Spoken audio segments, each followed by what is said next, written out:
If you want to be a wise guy, then it pays to have a little wisdom. There are guys you shouldn't cross, women you shouldn't touch. Did I think that Larry's life was in danger? I knew that that wasn't the right thing to do. You know, love does funny things. This is the story of how a promising young gangster, Larry Champagne Cora, met his end. What choice did I have? What could I say? Oh, no, I'm not going to do it. Larry don't deserve that.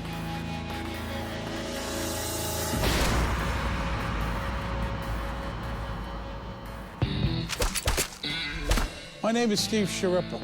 I grew up in a pretty rough neighborhood in Brooklyn, New York. I've seen good people turn bad and bad people turn worse. Some took contracts to carry out a hit. Some were victims of a hit. To hitmen, life and death are just part of the business. It's nothing personal.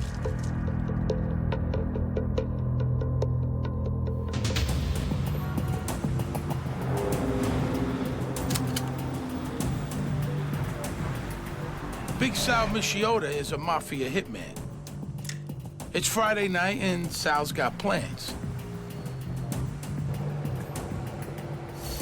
Sal's gonna go out with a young wannabe gangster named Larry Cora. I never thought about it, you know, as a moral issue. A lot of times, killing a guy meant more money for the family, more money for the boss. Today, Sal lives in hiding. He has never told the story of what he did to Larry Cora until now. If you're gonna hurt somebody, make sure you injure them severely so that they can't come back and exact revenge. Sal Mota, he did a lot of work, killed a lot of people. Larry Cora was one of them. I think his reputation was fearsome. He was a go-to guy when it came to killing people. For Sal, taking Larry out is just part of his job. For Larry, May 20th, 1983 will be his last day on Earth. Larry wanted to be in the life, and here's the rules, here's the regulations. If you screw this up, you're gonna get killed. Big Sal has told Larry they're gonna go find the guy who owes the family money and who hasn't been paying. They'll rough him up a little bit. It's a routine Mafia errand, but it's a big deal for Larry. He turned 30 a few weeks ago, and he thinks it's about time he was more than just another associate of the Mafia's Colombo crime family. If Larry'd been a little more astute, he might have noticed he wasn't asked to pack a weapon. Big Sal had one. Here's a little lesson for you. If you're invited to go out on a hit, do you want to be the shooter? Yes, you do. And here's why. If you're gonna get whacked, they never let you be the guy holding the gun. That would create a possibly unpleasant situation. So if they let you hold the gun, it's a good bet you aren't the one getting set up. It pays to think about things like that. Larry's ambitions were definitely to be a wise guy. He wanted to be a guy, you know, like a tough guy. So I would say that he had the backbone to do stuff like that. And why wouldn't Larry want in? For most of the 20th century, the mob ran New York. The American Mafia was born in 1931.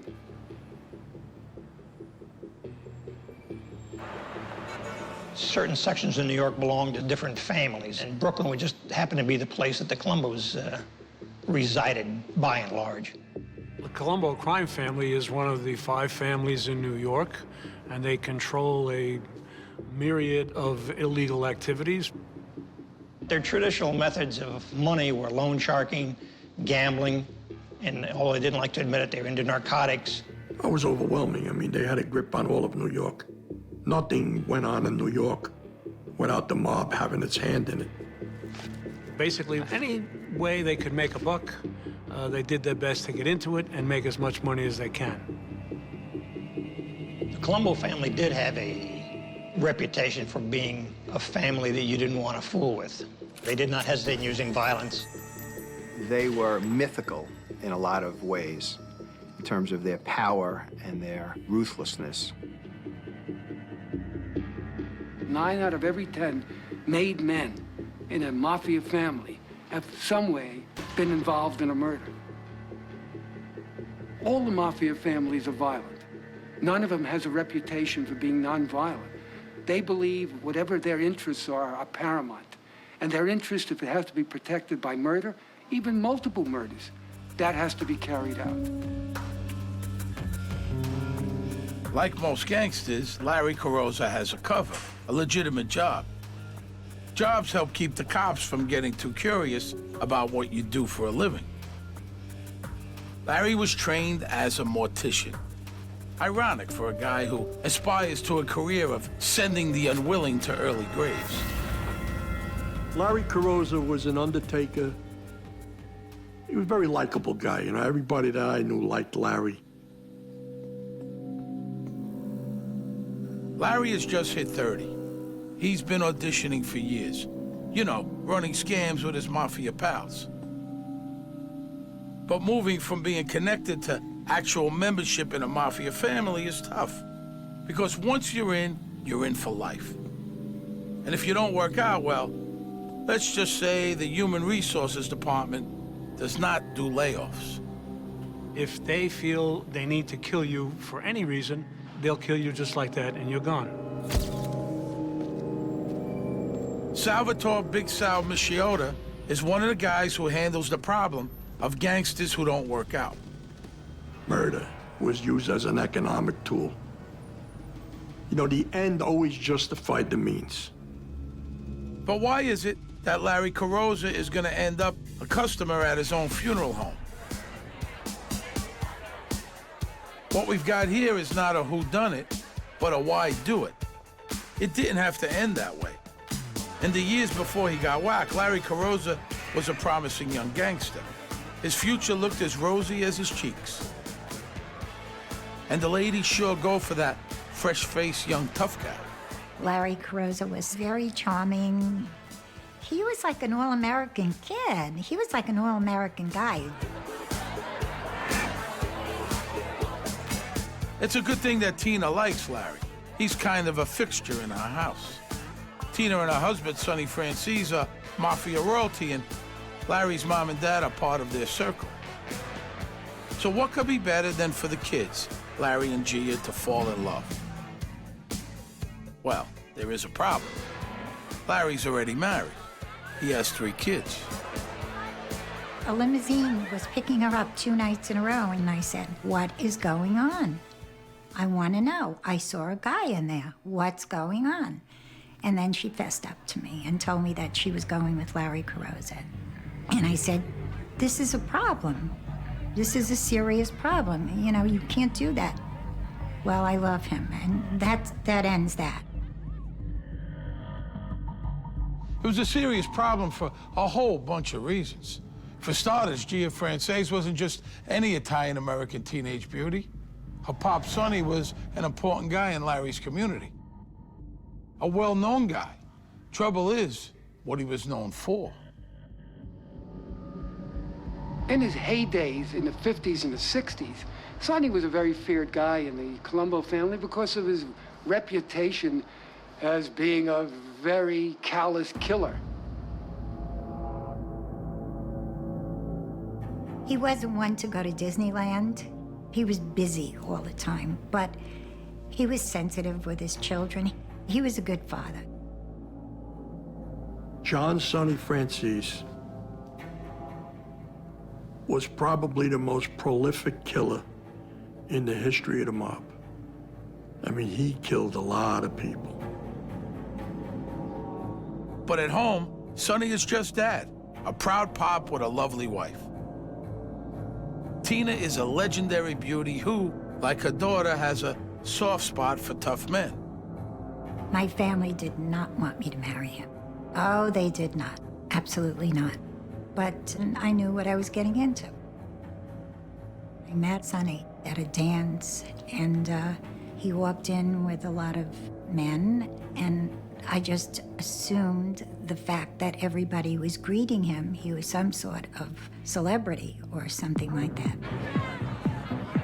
Gia isn't Sonny's only kid. He and Tina have a whole brood. Their oldest is Michael, and that's another problem with the whole Gia-Larry romance. Michael is Larry's best friend.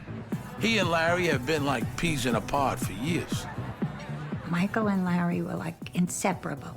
They were very close. So Larry was in a position where he was in Michael's company every day, and he knew the whole family. He was like part of their family. So Larry's a fixture in the Francesi family. Pals with Mike, charming mom, trying to get in with Sonny and falling in love with Gia. But here's another problem. Mobsters don't really have friends. They have associates. Larry might see Michael as his best friend and partner in crime, but Michael and Larry are on the move. They want to make it as new types of mobsters. The kids like easy money, sure. I mean, the apples, they don't fall far from that tree. But Michael Francese and his buddy Larry Carosa were different from their dads and that whole older generation. It was the disco era. They called the old guys Mustache Pete's. Then there was an influx of all these new, young, Americanized gangsters. The new me generation culture makes the old guys uncomfortable. The old school guys, they try to keep a lid on violence. It's bad for business. The youngsters, they don't do low-key.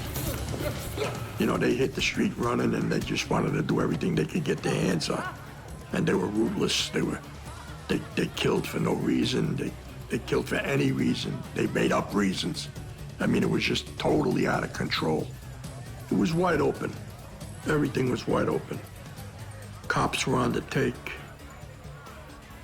Drugs were big. The talk around town was who was getting made and who was doing this and who was doing that, you know. And, you know, the disco places were full of guys, you know, wise guys and made guys who go in there, you know, it was their time to shine, you know. Larry Carosa is not a subtle guy. Thanks to the scams he and Michael have going, they're both doing very well.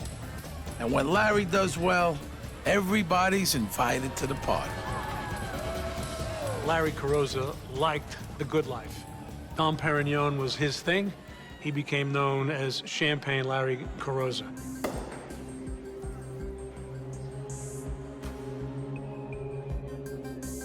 Running around with Gia puts Larry smack in the middle of a Francese family drama. Gia's a problem child. She's beautiful, talented, artistic, but trouble. Drugs are one escape, sex is another. Well, truthfully, I mean, she wasn't an angel. She had a lot of boyfriends. She really did. She was very sure of herself. Sonny and Tina are unhappy about their daughter's wild ways. Larry might not be the cause, but he sure isn't helping. Gia was heavily doing drugs at that time. I did not know cocaine. I couldn't foresee my children doing drugs. Oh, sure, Larry's a family friend, but playing the married Romeo to Gia's junkie Juliet isn't a story that's likely to end with happily ever after. In the old school way of thinking, Larry was making Sonny Francese's teenage daughter Gia into a home-wrecking tramp. Did I mention Gia's dad was old school? That he was notoriously vicious? Yeah, I think I did. Larry was making what we call these days some bad choices. It would have been a big mistake for Larry Carosa to involve Michael Francese's sister, anything to do with narcotics, or have a relationship with her. Was not smart. Did I think that Larry's life is in danger? I knew that that wasn't the right thing to do, but I just felt that we were gonna get past it. But, you know, love does funny things. But like most people in love, Larry is oblivious. He's happy, and as far as he knows, the whole world is too.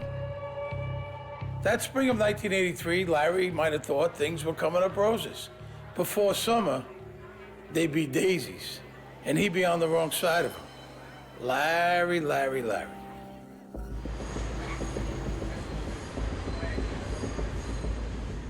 These three wise guys are heading out to hurt somebody, but only two of them really know who the target is.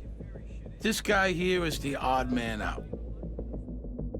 For Larry Champagne Cora, this is a one-way trip. Larry might believe he's surrounded by friends, but his circle includes some very dangerous people. And he's been doing things that upset them. Maybe all that bubbly has made him a little forgetful. After all, in the Mafia, there are rules to follow and toes too dangerous to step on. When you took the oath, when they inducted you, you became made, you got your button, you were in it for life. I felt that everybody that entered those doors knew what the rules and regulations were and knew what the penalties were if they broke one of those rules or regulations. The family you belonged to, the organized crime life, the Mafia, the La Cosa Nostra, that was your life. And you did whatever you were told to do. And if you wanted to get out, you could get out, but they'd be carrying you out.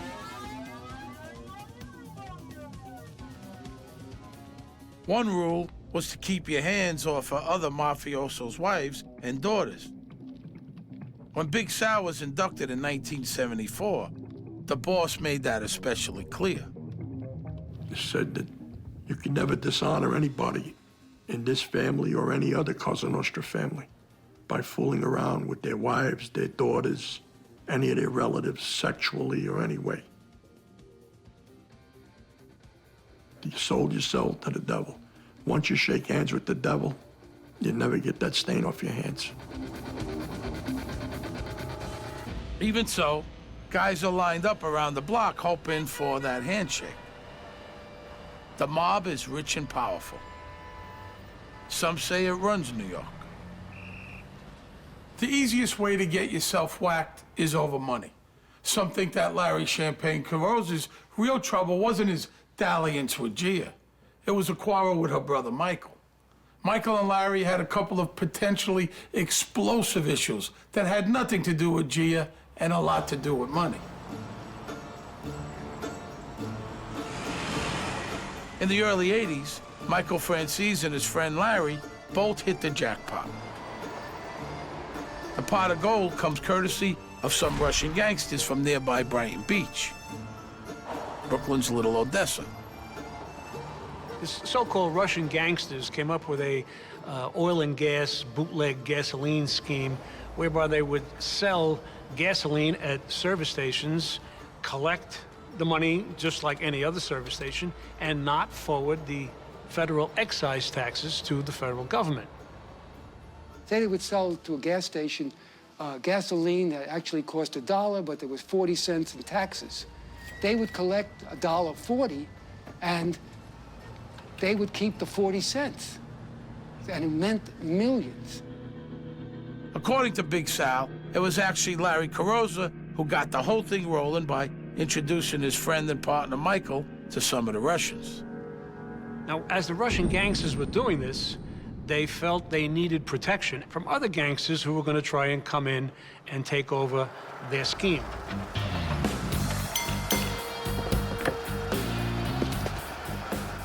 When Michael Francis learned about this, he said this was terrific. And what he did was, he now strong-armed these Russians into becoming partners with the Colombo family. The Russian scam was a criminal masterpiece. When the state started looking for its money, company was long gone. You could keep all that money.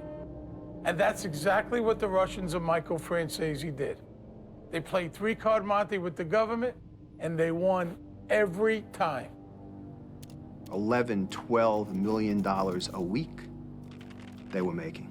Michael made hundreds of millions of dollars.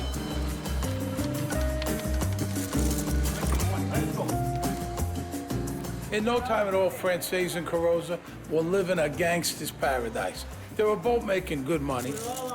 One way or another, cash, as they say, was always on hand. But it turns out that Gia's affair with Larry isn't the only dangerous secret at the Francis dinner table. Although Michael's making millions on the gas scam, he manages to keep that information from his Mafia bosses.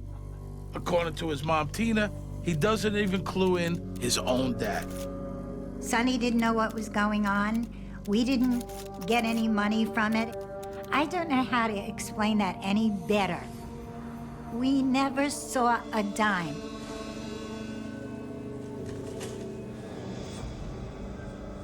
Tina says Larry's trying to do the right thing. He wants them to share the loot and keep everything on the up and up with the bosses. And it's supposedly Larry's scam, remember? Even if Michael's not running it. Nobody knows if Larry ever spilled the beans about Michael keeping the money. But Tina notices that as her son grows richer, his friendship with Larry is cooling. I know that sometime during the time that Michael was making money, Larry and Michael started to separate. Money is the root of all evil. What do you want me to tell you? Up until all this oil business happened, they were very, very close. And then I think the relationship was divided then. Larry is spending like crazy, and that makes him risky to Michael, who is trying to keep how much money they are making a secret.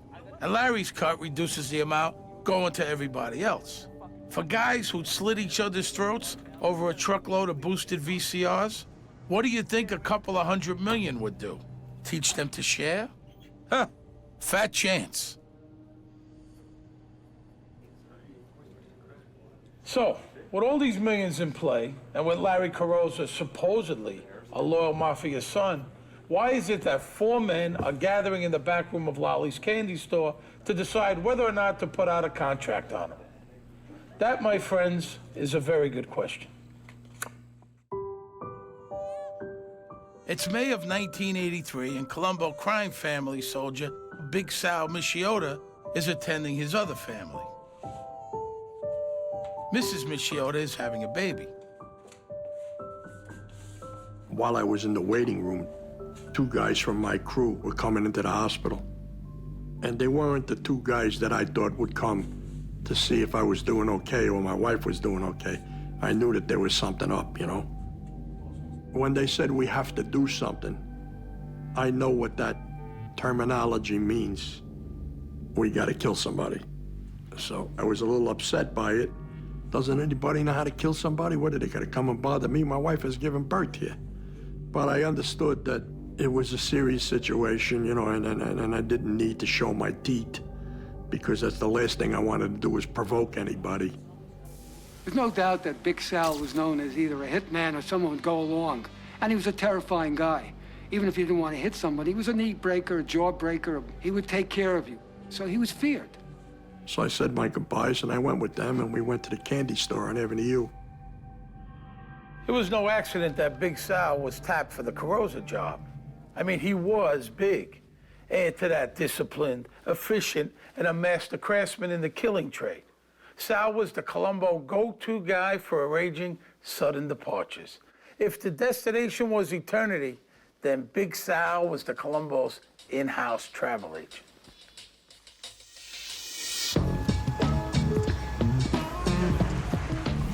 Big Sal did not have a reputation for being a psychopath.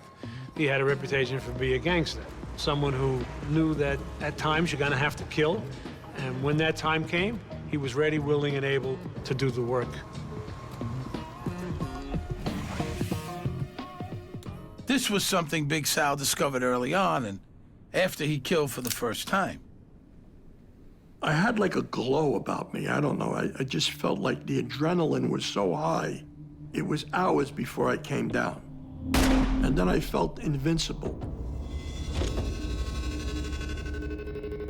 Like Larry Carosa and Mike Francis, Big Sal Mota was born into a gangster's family. Well, my grandfather was a capo in the Gambino family. So we had a lot of roots and a lot of ties to La Cosa Nostra.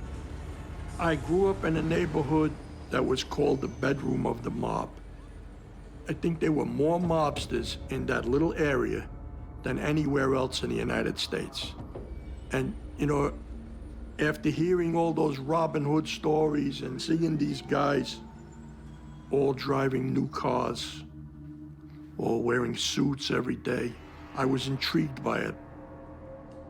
The Mafia Sal grew up admiring has its hooks into almost every profitable venture in New York City.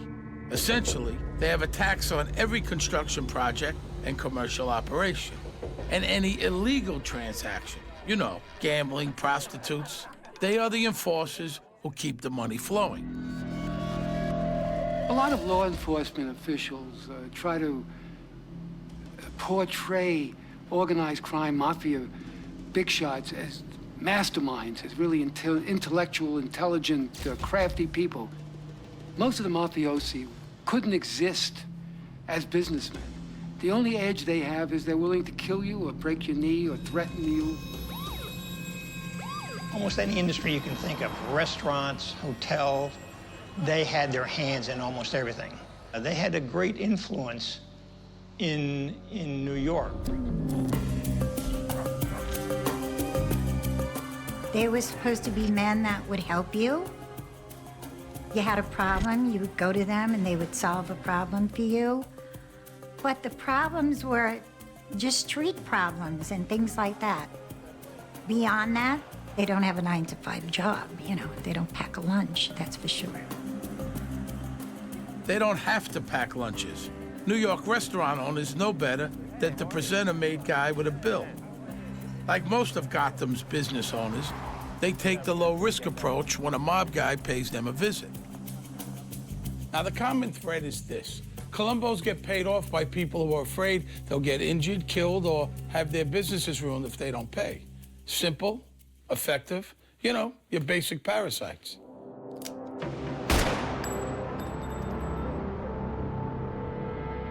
The tools of their trade are fists, knives, and guns. Mostly guns. Big Sal could use any of them, but he had a special feeling for firearms. You know, the guns are an extension of you. I knew how to break down weapons, how to take care of them. I would take it apart, clean it, dry fire it. If you don't take care of the guns and they jam and you're in the middle of the street, what do? Well, I had to go to the range and shoot a lot. I had to be good at it. You learn fast how to be good at it because it seemed like I was always the one that had to go do it. It's his lethal skill that gets Mota pulled out of the maternity ward and into that meeting in Lolly's candy store. The back room of Lolly's candy store certainly doesn't look like a courtroom, but it is. You really don't want your case to be tried here. For one thing, you don't have any of those rights the government has to respect. In fact, you won't even know about it. There are a few versions of who called this meeting and why, but there's no dispute about whose case was on the docket. Larry Champagne Cora. The main guy Sal Mota has to meet is Joe Tomasello. Joe T, a Colombo underboss. Well, you know, so I went there, sat down at the table with the two guys that came to get me and Joe. And Joe says, you know, Sal, we gotta kill Larry. Officers get killed for not paying attention to the rules. There are any number of rules that gangsters can violate that carry the death penalty. Fooling around with somebody else's wife is the obvious one. Stealing money from the boss is another good one. Obviously, being a cooperator, being an informant. All of those reasons are reasons to, earn you the death penalty in the mob. Big Sal's loyalty is beyond reproach, so he can protest about killing Larry, and he does. So we looked at each other, and then I took it upon myself to ask him, what in the world did he do that he's got to get killed? And Joe says, I'm not supposed to tell you this, but he was f***ing around with Michael Francise's sister. So I said, Jesus, Mary and Joseph, I don't know if I believe that. I said, I'll do whatever we got to do, but I just find that hard to believe. I mean, the prevailing wisdom why Larry Cora was killed was because he disrespected Sonny Francese by getting Sonny Francese's daughter, Gia, involved in drug use. he was fooling around with her while he was married. But is fooling around with Gia the real reason? Big Sal doesn't think so. I don't know that. Unless it was convenient for you to have that as an excuse to get rid of Larry so that you could grab all the gasoline money. Because we're talking about a lot of money here. There's some things about this story nobody's ever gonna know for sure. Remember, just about everybody involved is a convicted criminal. Big Sal says he was told it wasn't Sonny who filed the beef against Larry, it was Michael. But that's not the way Michael tells it. So Michael Frances says he had nothing to do with his former best friend getting whacked. Frances does admit he knew the hit was gonna happen. Now, in Michael's version, he tried to save Larry. He put his version in his book, Quitting the Mob. In Michael's story, it goes like this. He gets wind of the contract on Larry, and he races to Larry's funeral home.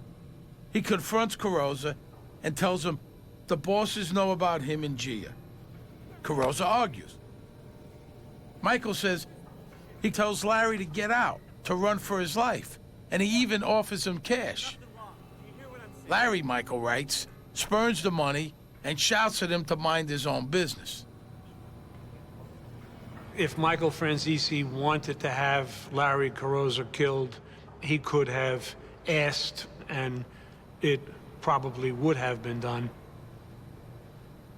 Whether it was Michael Frances who set it in motion, Sonny Frances who set it in motion, is really difficult, to determine at this stage. But the plot to kill Larry Carosa had to come from within the crew that Larry Carosa belonged to. Big Sal's protest is overruled. The decision is made, the hit's gonna happen, and there's nothing Sal can do about it. What choice did I have? What could I say? Oh, no, I'm not gonna do it. Larry don't deserve that. Don't I know what happens to a guy if he refuses to do something that they tell you to do? You're a dead man.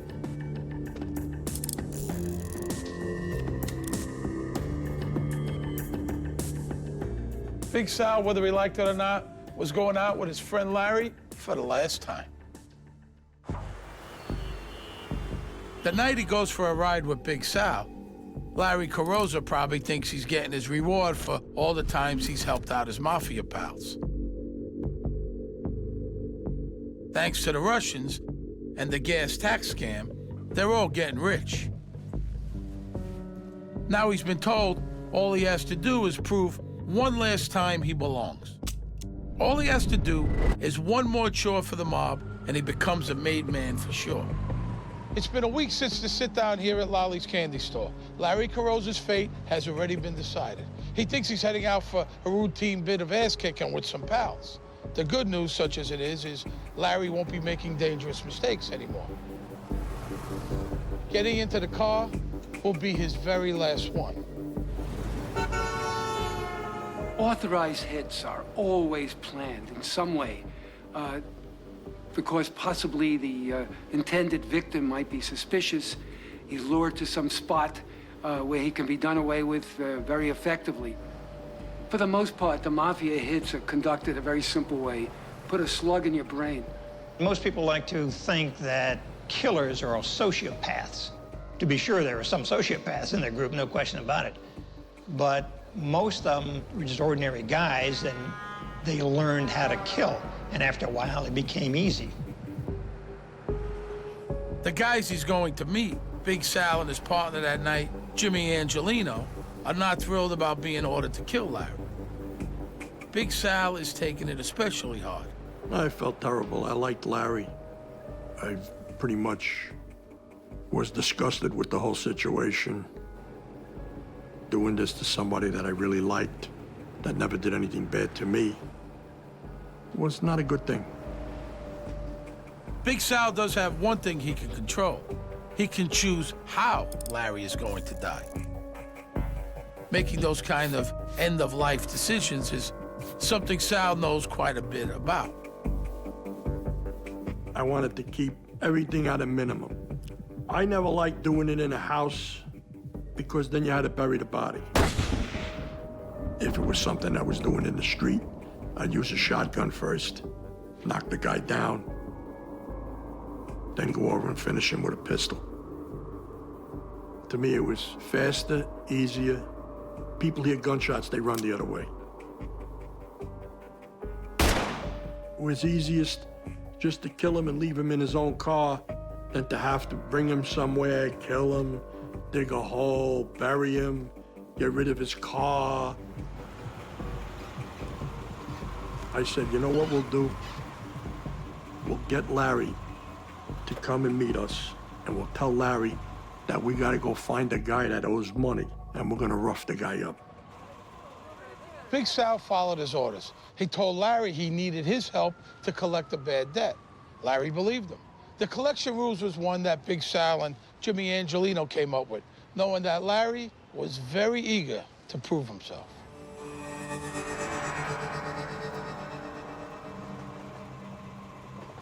Big Sal tells Larry to show up alone and in a vehicle that can't be traced back to any Colombos.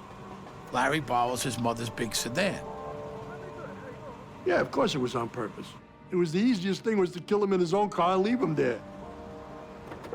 And when I opened the door handle of the car, I used the sleeve off my shirt not to touch the door handle, and I had the gloves in my pocket when I first got in the car.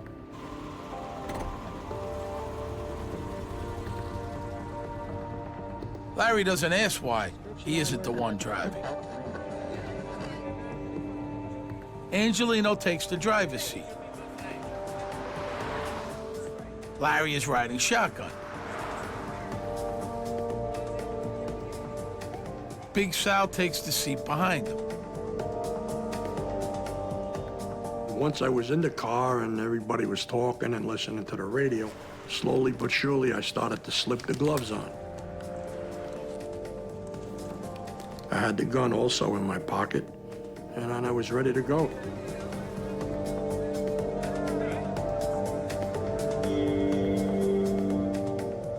The men drive across Brooklyn on the Bell Parkway. They pull into a residential area not far from the Verrazano Bridge. We got where we were going. I kind of took control. I said, Jimmy, you go up and ring his bell and get him down here. And then when you come down with him, Larry and I'll get out and we'll hammer him, you know? It was a 38 5-inch barrel revolver. I didn't want to take any chances with automatics, jamming up because I was in a car and the gun had a fire or I was in trouble because once I made my move, if I didn't take him out, I got a problem on my hands.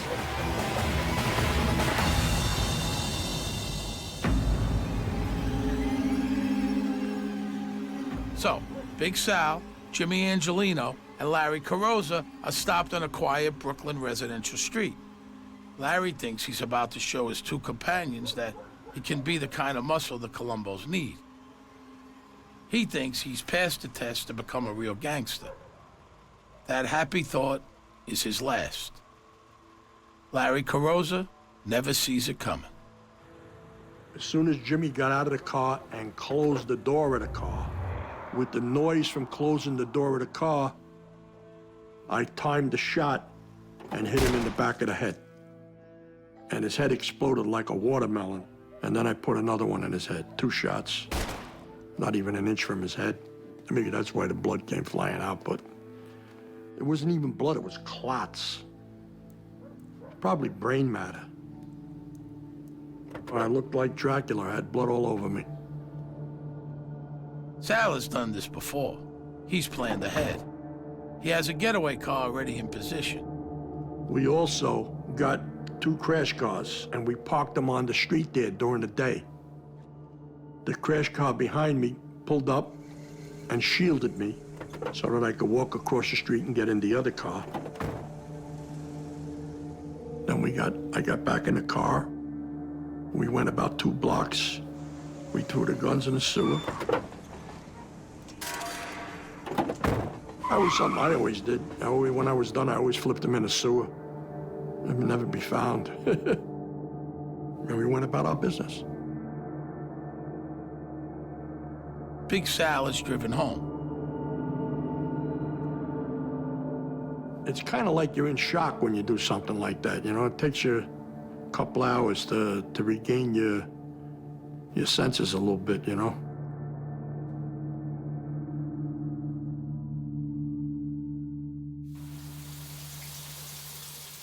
And I came out of the shower, I had something to eat, called my wife at the hospital, and I went to sleep. Larry Carosa's body is found later that night. There are no fingerprints in the car. The gun is never found. He is 3 weeks past his 30th birthday.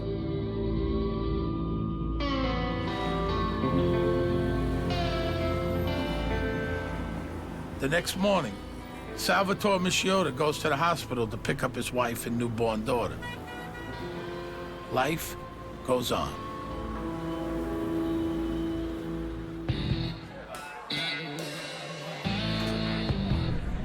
Larry Champagne Cora is no more. He was here for a good time, not a long time. He did some dangerous things. Which of them got him killed remains to this day a matter of debate. Did he die because Sonny Francis had a problem with him running around with his teenage daughter? Sonny is a notorious killer. Did Michael Francis use Gia as an excuse to shut Larry up about the Russian gas scam? Or was the problem that the bosses knew about the scam and wanted Larry's share for themselves? A lot of people are pretty sure what doomed Larry was greed. I believe that they killed Larry Cora only to get control of the Russians because there was so much money involved and they didn't want to have to share it with Larry and his father. That's my opinion. And everybody that I seen get killed in the Colombo family, somewhere along the line, it benefited the family monetarily to kill those people. We don't know why Larry Carosa died any more than Larry did, or Big Sal, the guy who killed him. We do know how Big Sal got away with the murder. A week or so after Carosa died, Sal Mischiota was called into the local precinct. The detective was named Louis Eppolito. I went upstairs to the detective's room, and he was up there, and I knew him, and he knew me. I says, "They cleaning up the neighborhood." He started laughing. He says, "Yeah, it's spring cleaning." The headline says it all. The cops who killed for mob. Louis Eppolito was one of the most corrupt cops in NYPD history. He wasn't just on the take. I mean, he was a hitman himself. Making sure investigations of mob hits went nowhere was just part of his job. When Louis Eppolito got the Carosa case on his desk, as the assigned cop, detective to find the killer, based on what I know about him, he probably chuckled to himself, realized what he had, and said, essentially, I'll go through the motions and I will do one of two things. I'll either find nobody or I'll frame somebody for this. That case was never getting solved. They can't keep that gas scam on the wraps forever. It lasts 2 more years. Michael Francis is arrested for the gas scam and some other crimes in 1985. He gets a 10-year sentence. He served 5, and when he got out, he declared he was reformed. He broke with his family and wrote a book, Quitting the Mob. Today, he's a born-again preacher. He gives motivational speeches about redemption. There is no second act for his sister. Gia never got over what happened to Larry. Emotionally for Gia, yes, it was a setback. They were absolutely smitten, yes. And all of a sudden, she decided to start a new life. You know, she just wanted to be away from this whole scene. There are a few more wasted years before Gia gets out of the scene for good. She's found dead of an overdose in a Florida hotel room. She's only 27. I miss my children just like you cannot believe. Terribly.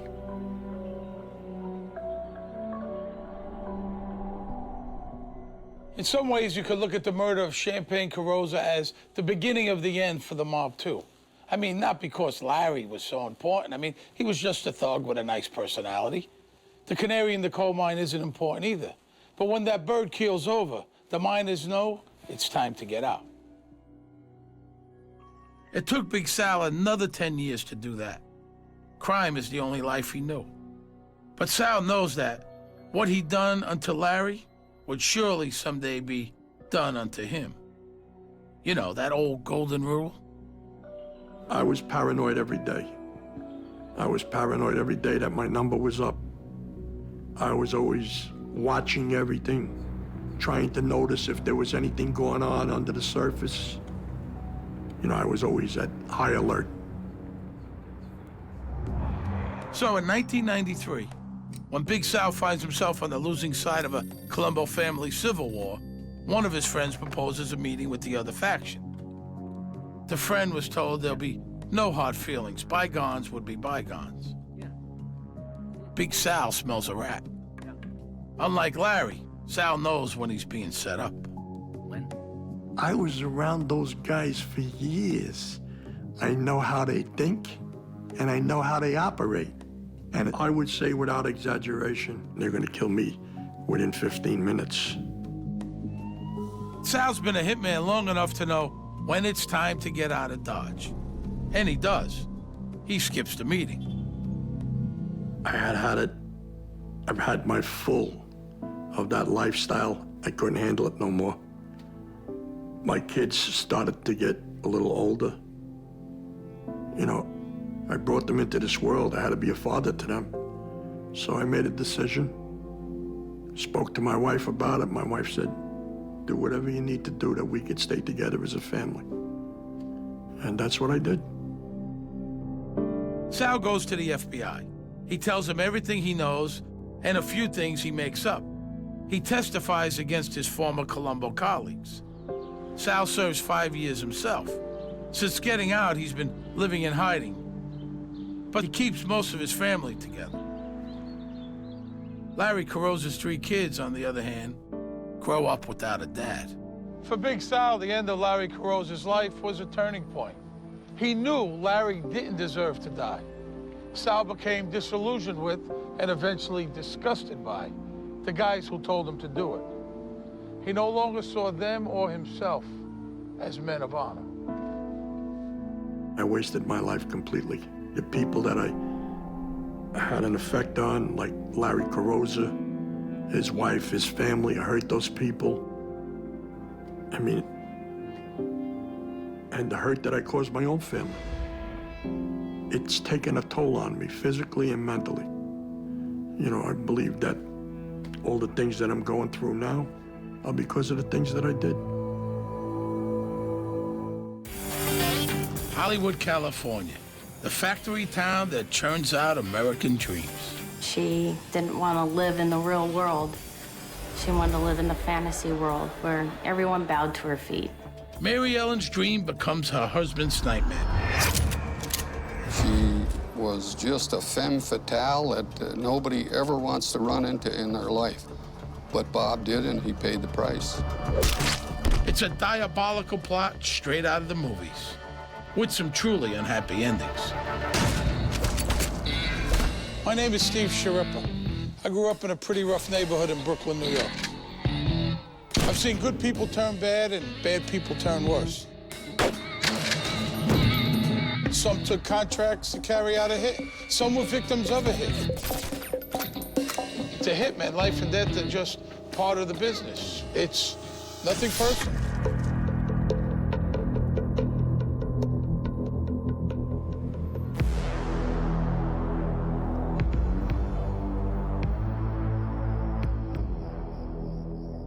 It's early December 1988. A 2-bit drug dealer named Jimmy Bernstein is getting ready to do what hitmen call a piece of work. Bernstein's target is Bob Samuels. Samuels is a nice guy who's made a solid career working on Hollywood production crews. But he never figured on a starring role in the bizarre story of his own demise. The problem in Hollywood is separating fantasy from reality. Bob Samuels works on fantasies, but he lives in the real world. As an assistant cameraman, Bob works behind the scenes. The past few weeks, he's been putting in long hours on the movie Lethal Weapon 2. It's an irony he won't live to appreciate. Would-be hitman Jimmy Bernstein is a loser who's never killed anybody. He's been hired for the job by Bob's wife, Mary Ellen. She's been dreaming of a life without Bob. Mary Ellen Samuels was a truly evil woman. She used everybody that came into her life, and she did it for financial gain. How does a beautiful Hollywood wife turn from trophy to husband-killing harpy? Well, you know how they say beauty is only skin deep? Mary Ellen Samuels is who they're talking about. To understand why a contract has been put on Bob's life, I need to give you a little of what we call in the business backstory. Bob Samuels grew up 20 miles and a world away from the Sunset Strip in Santa Ana, California. Well, Santa Ana at the time was very rural. And we had bean fields, orange groves. You could play in the streets, and it was almost like the country in Santa Ana at that time. Bob has dreams and talent. He likes photography. Old friend Helen Potts and old flame Sherry Toomey always knew he'd make it. Bob and I would go to the movies a lot. We always liked to see films and to see how it was, you know, you read the credits and all. And he always used to tell me, I'm going to do that someday. He used to tell me all the time that looking through a camera always gave him a second look at life. Bob gets an eyeful of that second look.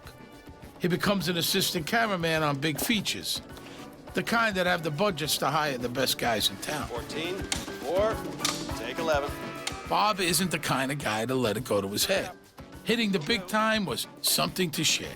Bob would call me quite often when he was filming out of the state. I remember one night they were filming a movie with Kurt Russell and Kelly McGillis, and Goldie Hawn was there too.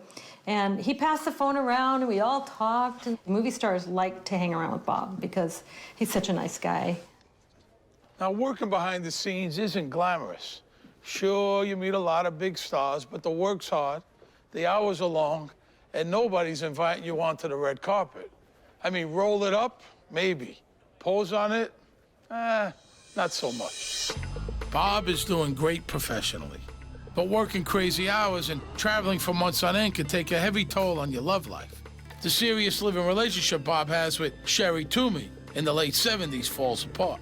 I didn't really enjoy the lifestyle. He was on location quite a bit. And I always said, I'm not going to marry somebody who's not going to be around. It looks like Bob will never find the right woman to settle down with and start a family. But before the decade is out, he meets the girl of his dreams. Well, he actually's known her since they were kids. But back in high school, dreaming about a beauty like Mary Ellen Gurnick was about as close to her as a guy like Bob Samuels was ever gonna get. Looking at her could stop your heart. As it turns out, it will stop his. Too bad he can't see past that skin-deep beauty.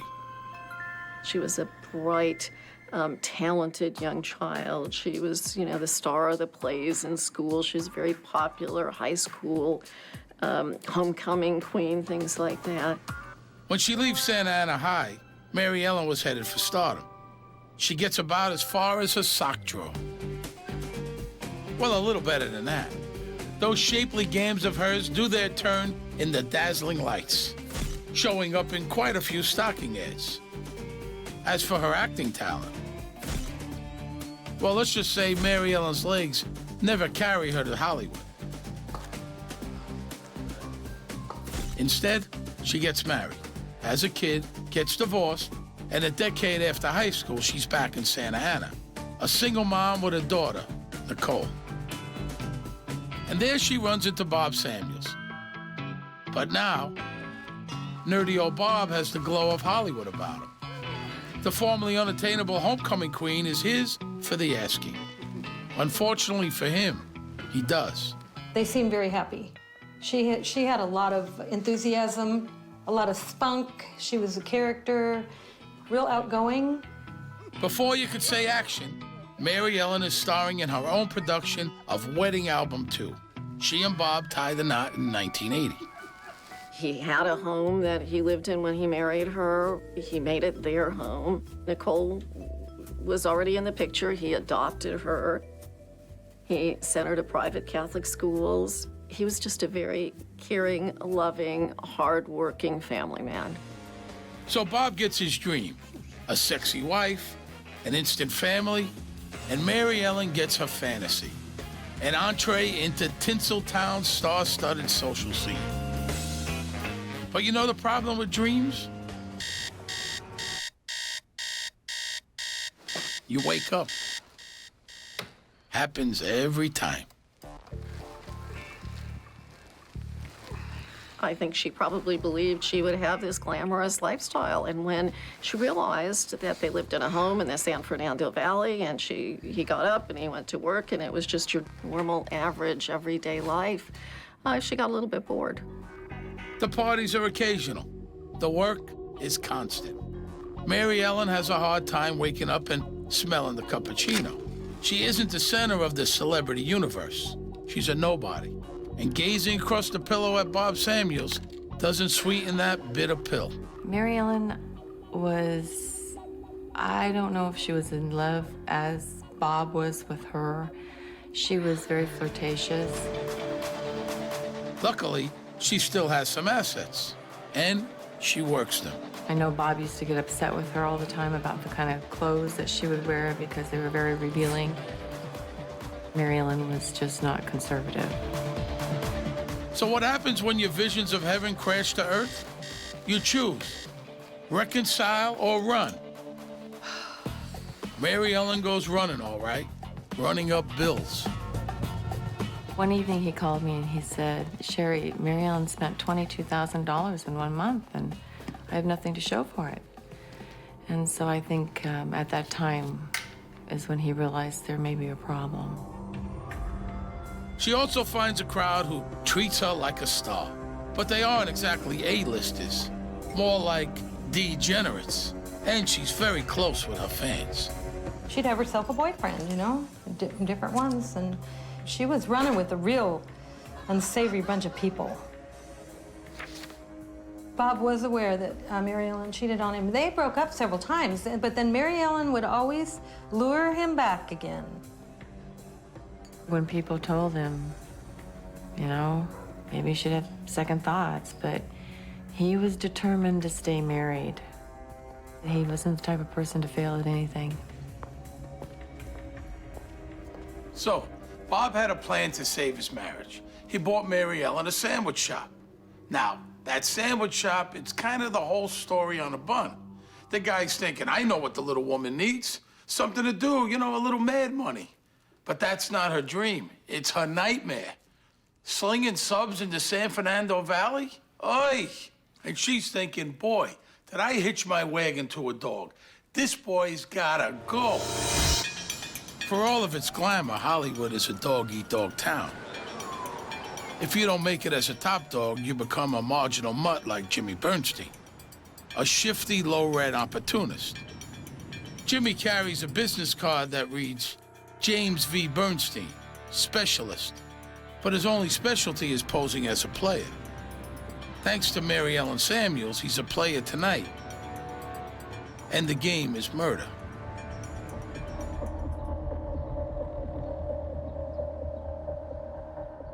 It took a couple of years for Bob Samuels to understand that he had a bit of a fantasy reality problem of his own.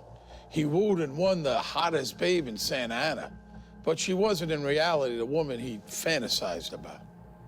He loved Mary Ellen very much, but who he met in high school obviously wasn't who he married.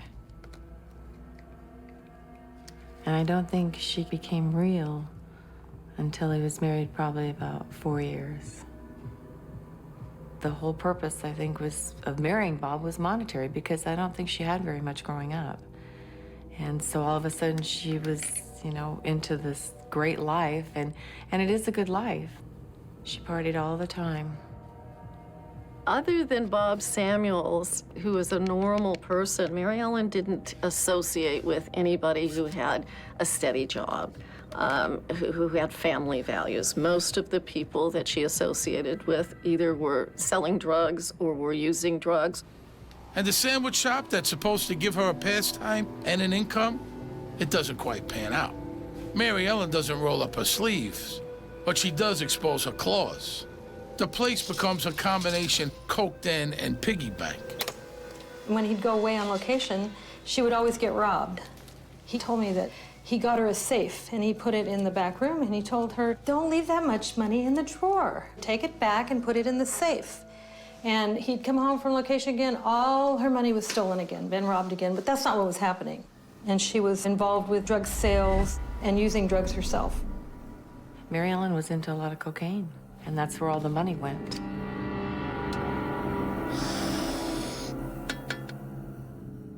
Poor Bob tried everything. He begged, he pleaded, he read books about how to keep a marriage together. Mary Ellen had no time for it. For one thing, she was busy bringing daughter Nicole over to the dark side. By the time she's hit her teens, Nicole has taken the lead role in her mother's unhinged drama. Nicole Samuels, she was a 16-year-old girl, very attractive young lady. She had a wonderful life, and yet she seemed to be a good student for Mary Ellen Samuels. She grew up in this school of manipulation. She also learned very early on to dress provocatively and go bar hopping.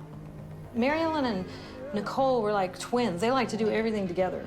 I remember one time there was a wedding, and they came, and it was a nice, pretty afternoon wedding, and Nicole and Mary Ellen walked in there with matching twin leather jumpsuits, skin tight. I mean, they look like Catwoman.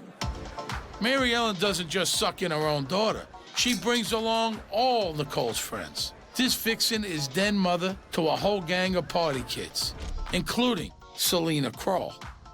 Nicole was my best friend, my confidant.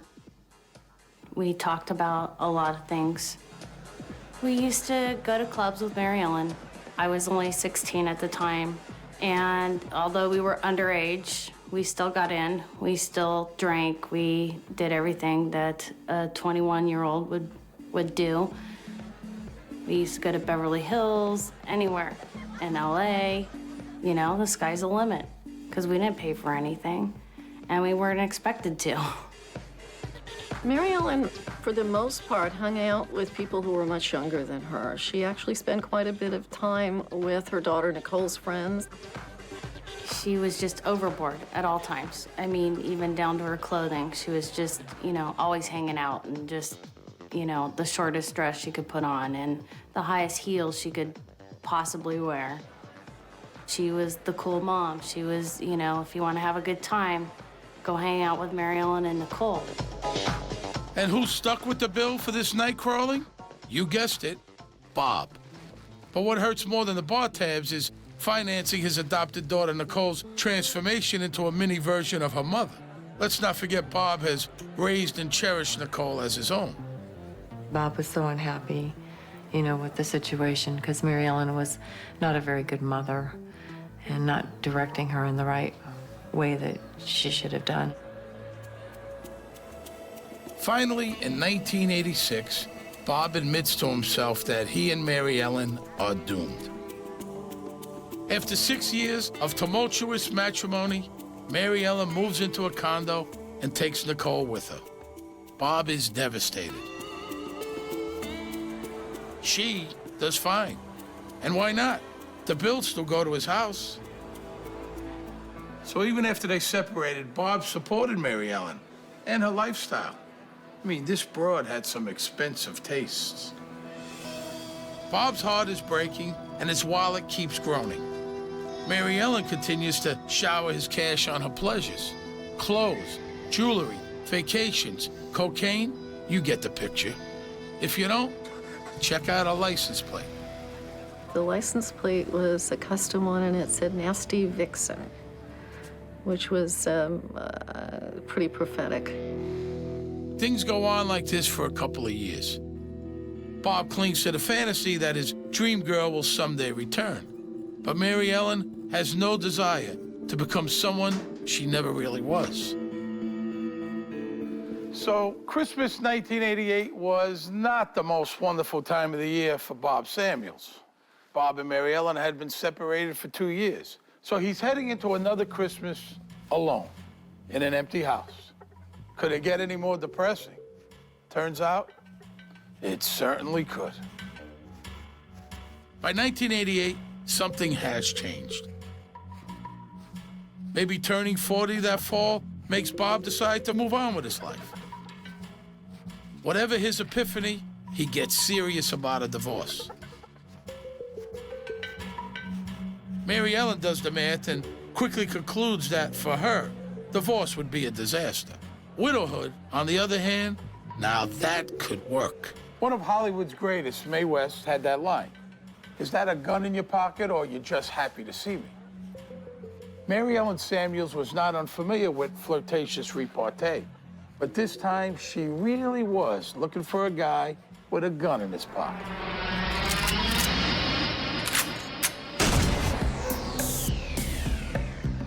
By the fall of 1988, with divorce looming, Mary Ellen Samuels is getting desperate. For 2 years, she's been trolling amongst LA's bottom feeders for someone she can beguile into bumping off Bob so she can get all he owns. She spent 2 years pretty much talking to everybody that she met in those circles about how much she hated her husband and how much she wanted to have him killed. But it's kind of like her acting career. No one takes her seriously. Maybe it's that her plots seem straight out of Tom and Jerry cartoons. She talked a lot about a lot of things. And it wasn't this one scenario, it was 100 different scenarios. Let's drop something on his head. Let's have the garage door opener come down on top of him. She told so many people that it was kind of comical. If you're looking to have someone killed, discretion might seem like a good idea. It's unbelievable that nobody calls the cops. Gives you an idea of the crowd Mary Ellen's running with.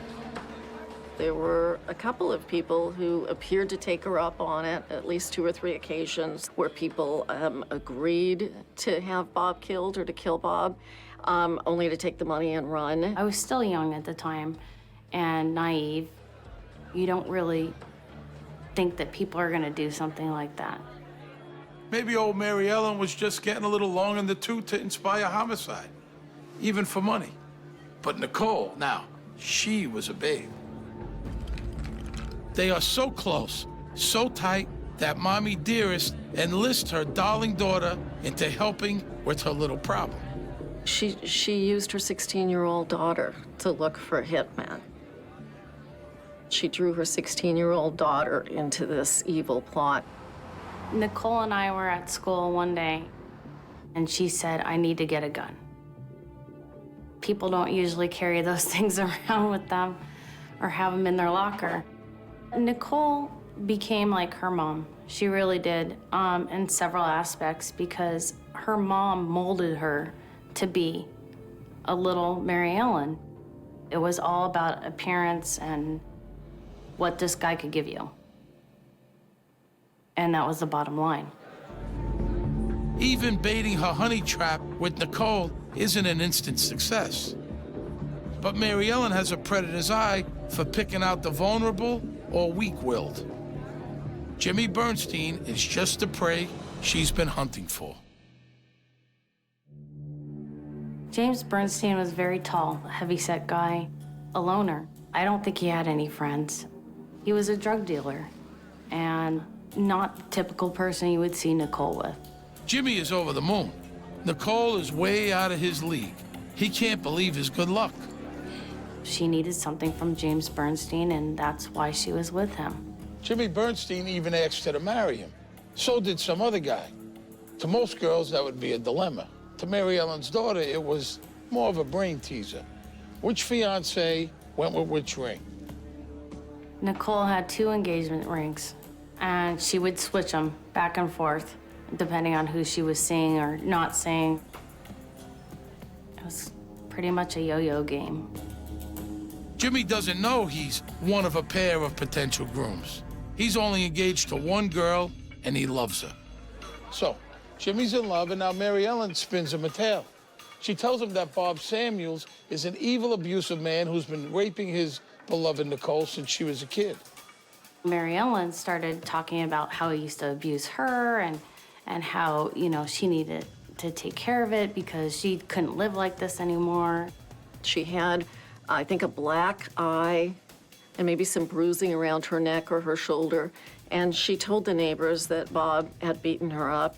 And it turned out that she just had plastic surgery. And she was just using this plastic surgery and the natural bruising to perpetrate this myth. So there was never any evidence.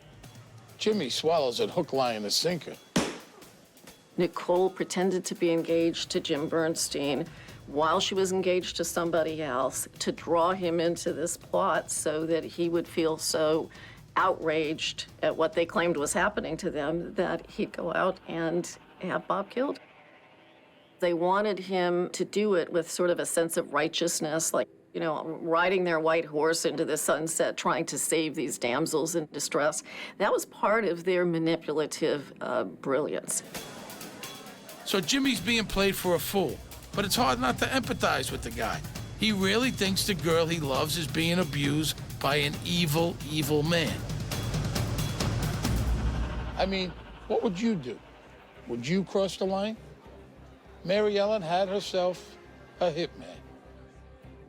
Robert Samuels was not an abusive husband, although that certainly is what Mary Ellen and Nicole wanted the world to believe. So just as the 1988 holiday season is getting up to speed, Jimmy Bernstein is fired up with a misplaced desire to protect his beloved. Perfect timing for Mary Ellen, who seems to have gotten wind of Bob Samuels' new resolve to cut her loose. She even feeds Jimmy cash to keep his anger stoked and his mission clear, a whopping $1,500. As for Bob, he sees Mary Ellen and Nicole from time to time. Too bad that Spider-Man movie is stuck in development. If he was working on that one, he might know what his spidey senses are picking up. We had talked, and he had told me, he said, I think there's something going on. You know, he goes, I don't know what it is. He told me that he had had a great life and that he had done everything that he wanted to do in life.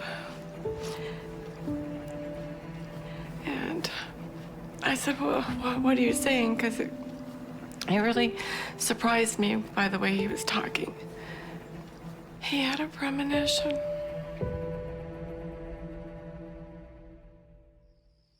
Bob Samuels' marriage is about to end. That much is certain. He was telling me that it was almost final. He was going through with it this time, and he was going to finish this divorce. Mary Ellen's plan is to make sure what ends it is that till death do us part thing. And love-struck Jimmy Bernstein is her unwitting tool.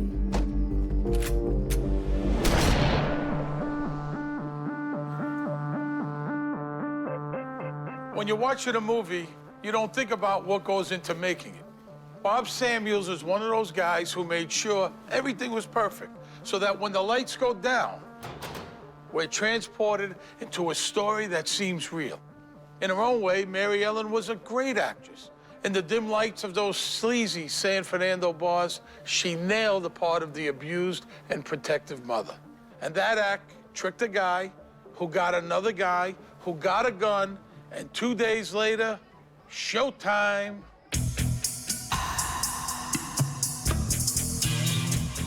It's the night of December 7, 1988. Bob gets back from work. He has a shower.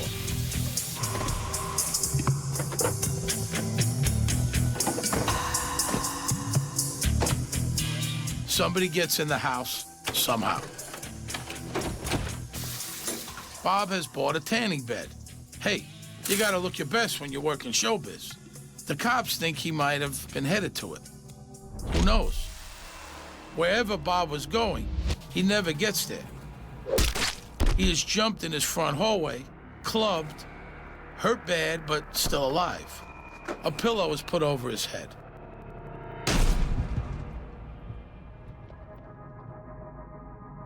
He was 40 years and 2 months old.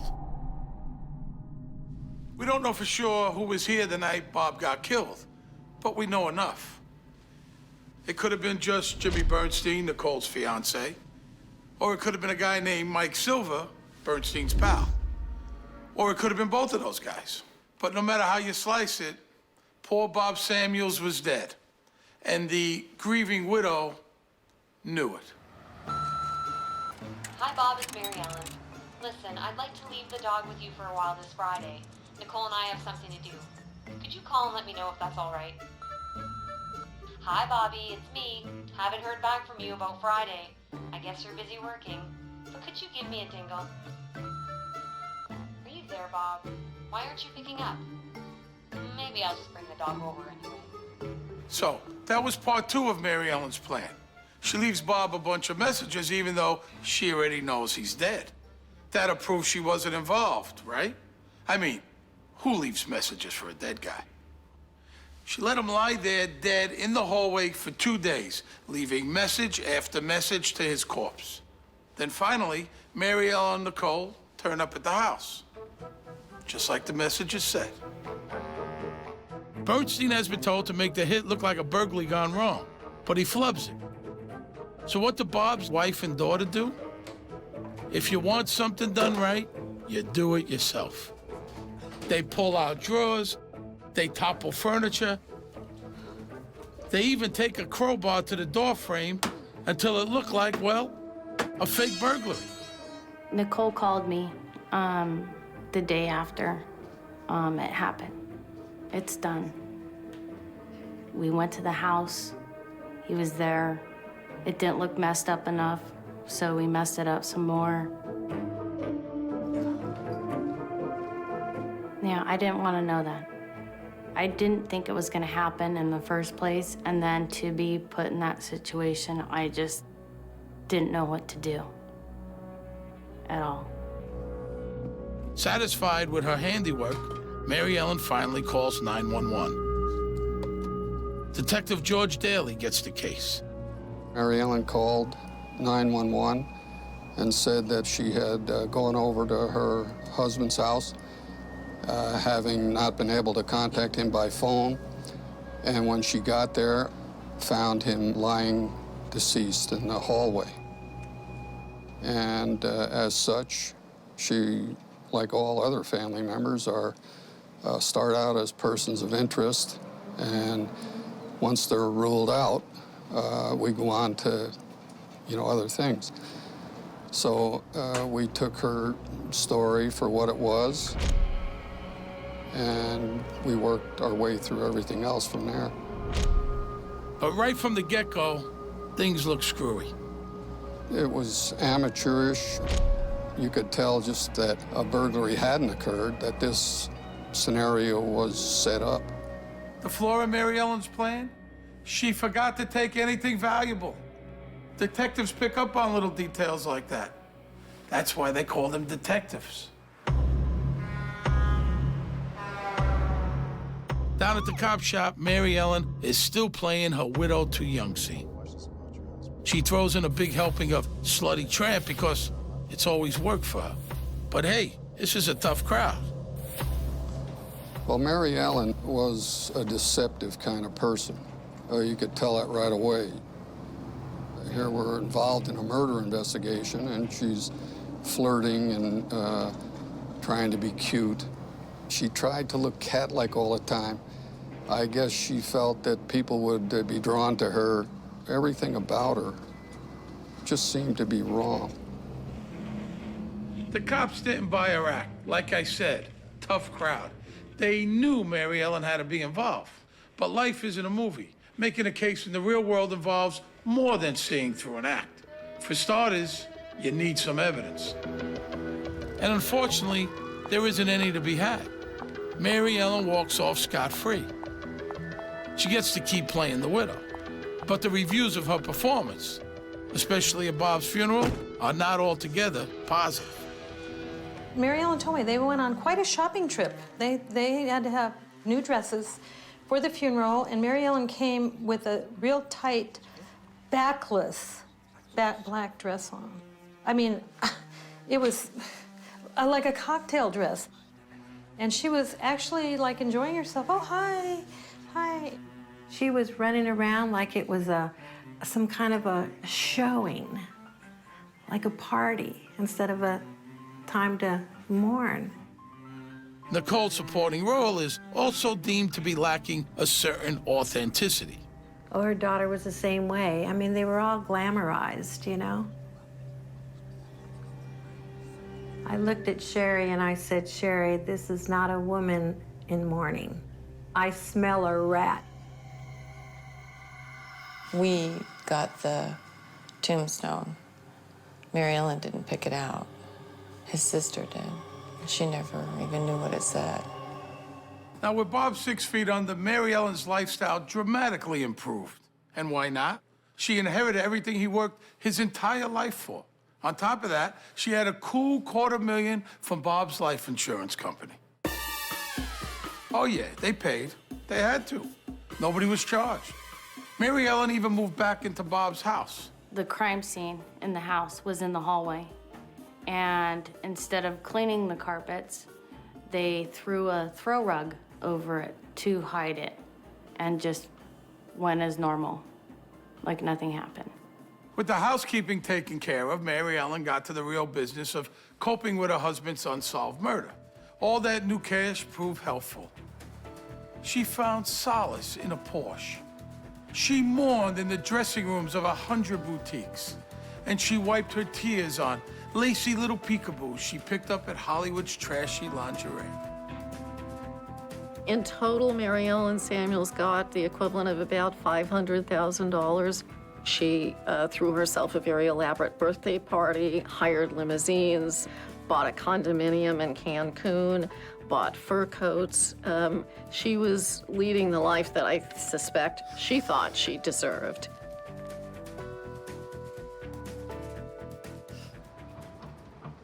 But not all of the plays in Mary Ellen's drama have her panache. Remember Jimmy Bernstein, Nicole's fiance? You know, Bob's killer? Jimmy is having a hard time. He figures out he's being played for a chump. Getting dumped by the new heiress is salt in the wound. He sees the flamboyant lifestyle that Mary Ellen Samuels is living, and he's not a part of it. So whether it's pangs of guilt that caused him to decide that maybe he should go to the police, or jealousy, who knows? But he was definitely suggesting to people around him that he'd had it and he was going to go to the police. It looked like Jimmy Bernstein was going to be the showstopper who brought down the curtain on Mary Ellen and the fantasy life she was now living for real. But Mary Ellen had an interesting way of dealing with problematic relationships. And Jimmy Bernstein was now in her crosshairs. If I was Jimmy, I'd be looking over my shoulder. Mary Ellen Samuels had few choices. I suppose she could have tried to seduce him as she had others, but how long would that last? And it was sort of natural for somebody like Mary Ellen. She'd gotten away with it once before. Why not just get rid of him? So, how do you rid yourself of a used-up patsy? Hit those dark and dingy bars, turn over those rocks, and find another. Mary Ellen Samuels was very good at identifying people who were at a point in their lives where they were easily manipulated. Either young, vulnerable people, people who had issues or problems with drugs. Paul Gall was a guy who, because of his economic circumstances, almost didn't have a chance against Mary Ellen. They pried him with money, and he accepted because he didn't have any money. She knew Gall had lost a brother to drugs. Jimmy was a dealer. Dealers deserved to die. Paul could see her point. To seal the deal with her latest assassin, Mary Ellen sucked in another needy stooge, Gall's girlfriend, Ann Hambley. She was a woman who had her own issues, probably didn't have a lot of confidence in herself, didn't have much going on in her life, and here comes Mary Ellen Samuels, this wonderful, exciting, flamboyant lady. Anne apparently owed some money to Mary Ellen, and she recruited Paul Gall and Darrell Ray Edwards to do this thing on James Bernstein. And I guess they agreed to do it to wipe out Ann Hambley's debt. Paul Gall was the one who orchestrated the plan. He was living with the friend Ann Hambley. Together, they decided to let Jim Bernstein move in with them so that they could keep close track of him until they were ready to execute their plan. So, Mary Ellen's acting career is finally taking off. I mean, how many people do you know who've roped in not one, not two, but up to 4 people to kill on her command? Jimmy and Mike for Bob, now Paul and Daryl for Jimmy. Very impressive. Incredible. Take that, Meryl Streep.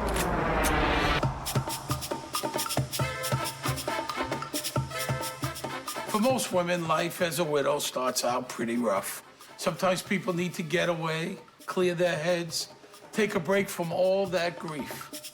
Sometimes they need to head to Cancun with a sack full of cash and indulge in a little fashion shoot with their new squeeze. This year's color? Green, as in greenbacks. Lots of them.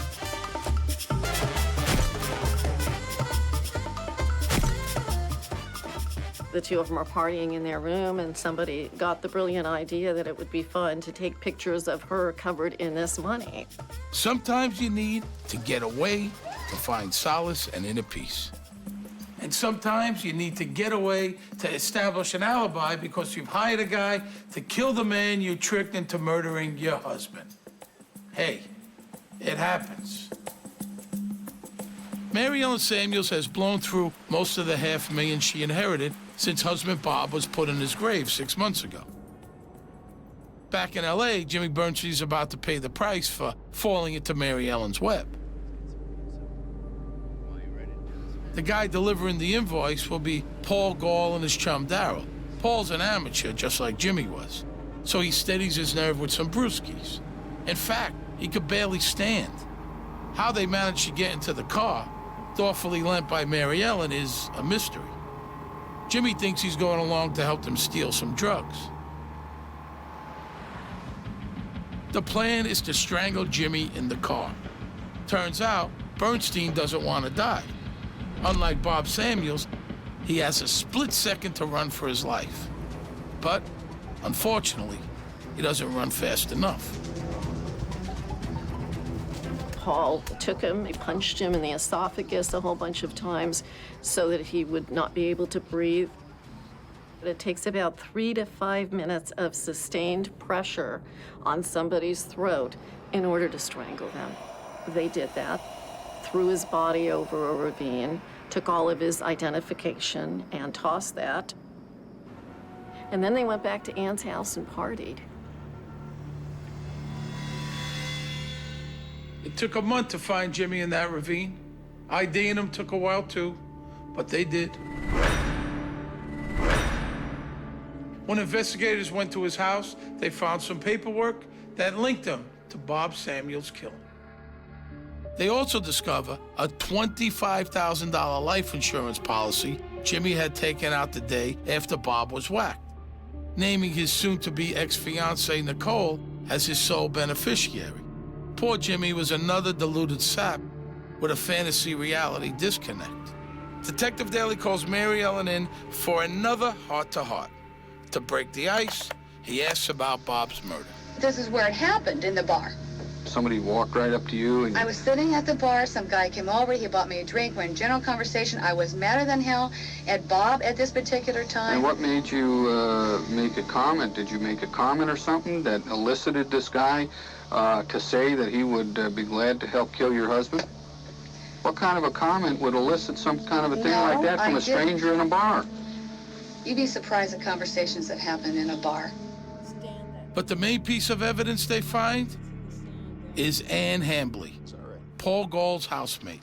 I don't know. We had drinks. She knows the whole story, and it pours out of her. What did you hear? Being party to a homicide wasn't sitting too well with Ann, who also feared she might know too much for Mary Ellen's comfort. She had that right. Mary Ellen was beginning to plot the murder of Ann Hambley, and for much the same reason. She really knew too much.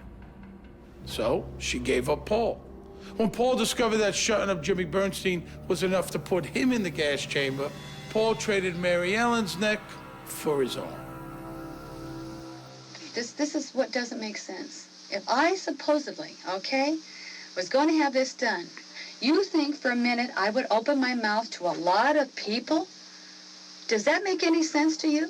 If I ever was going to do something You know what's funny stupid. about it? It doesn't make any sense to me because I think if I was planning to have my husband done away with, I don't think I'd mention it to anybody. I've said I hate you and things like that, but I've never, ever in my life wanted the man dead. She was manipulating, she was conniving, and we had it in our mind that this was all a big act. You're a principal accessory to murder. Oh, yeah. See? Well, I'm not. And all of these things are going to get put together, and Mary Ellen, you're gonna have to pay the price of this thing. Well, I'm telling you something right now. This is just bull. I have never, ever. Who else can we look to, Mary Ellen? I put my handcuffs on her, and we brought her to jail. That was rewarding, I tell you. That's a high most people never, ever attain in her whole life. She just never envisioned that this was ever going to happen to her. She just thought she was home free. But, yeah, the wheels of justice roll slowly, but they will roll over you at times. At her trial, Mary Ellen tries to revive her despot abused wife act. The jury finds it unconvincing. She was trying so hard to be this, caring, loving, endearing personality. I was there every day of trial, and they tried to make her out to be a Girl Scout cookie mom with a midlife crisis. One of the things that she did was to try to turn things around on the police. And she testified on the stand that the only reason that the police zeroed in on her and arrested her to begin with was that they wanted to ask her out on a date, and she refused. That performance tanks too, especially compared to the sordid tale the cops unfold. They have the check she'd written to her hitman. She tried her best to be regal and to be, prim and proper and that. But as the trial went on, I think she was totally disrobed. I mean, she really was shown to be what she was, an avaricious, greedy woman. They wowed the court with Mary Ellen's Cancun roadshow.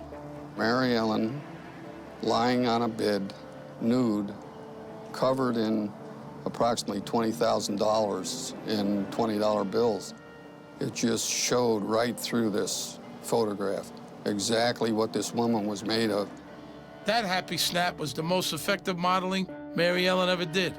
She makes headlines, and she earns the moniker, the Green Widow.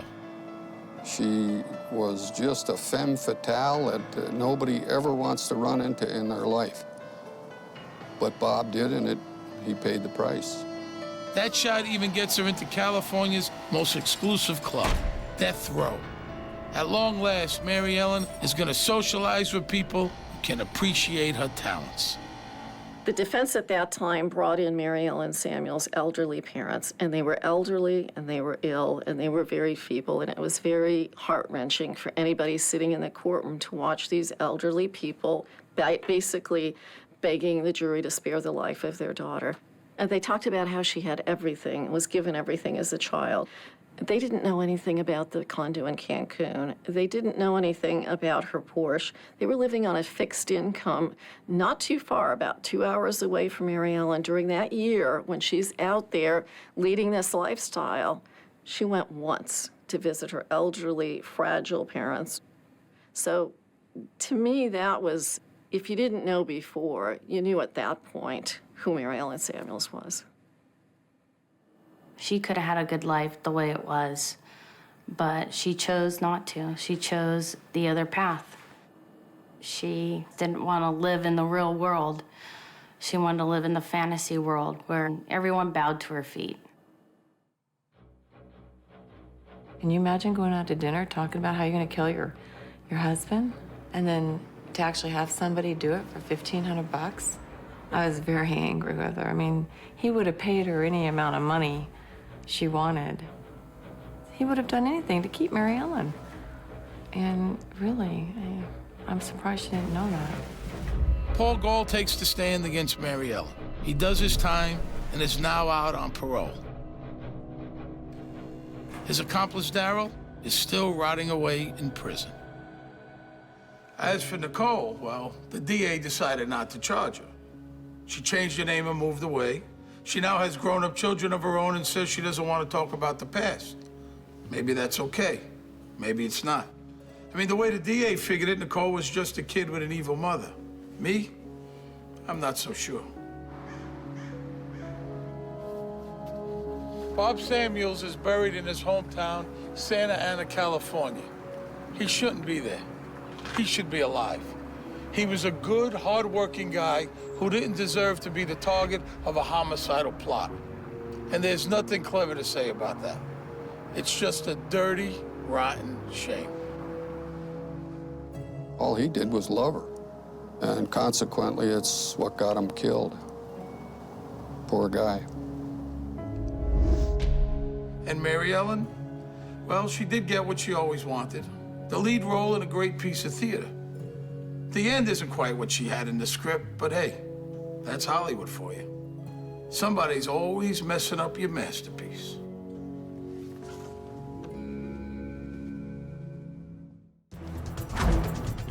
First comes love. Friendship. She fell head over heels in love with him. Then comes marriage. They were the superstar couple. Then comes cheating. I made you a nurse! I think sex was at the center of a lot of this. There had been a drug issue with Donna. Donna Munda was looking for someone to kill her husband. He's a good man. Was about to meet a bad end. My name is Steve Sharippa. I grew up in a pretty rough neighborhood in Brooklyn, New York. I've seen good people turn bad and bad people turn worse. Some took contracts to carry out a hit. Some were victims of a hit. To hitmen, life and death are just part of the business. It's nothing personal.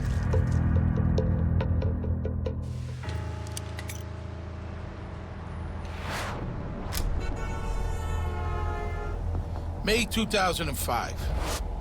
It's Friday the 13th. But if everything goes according to plan, Donna Munda thinks it's gonna be the luckiest day of her life. She was always positive, upbeat, bubbly, and bouncy, no matter what. But not right now. Donna's marriage is on the rocks. And today, with the help of her young lover, she's gonna end it with a bang.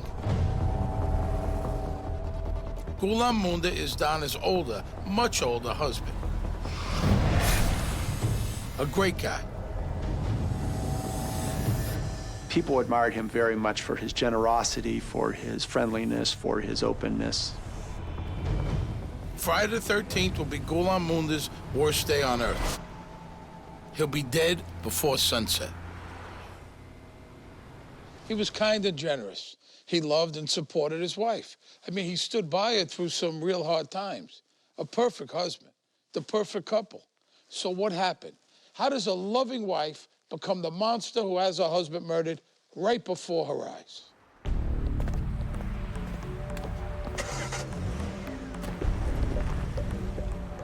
Ghulam Munda, a brilliant doctor, is an immigrant success story.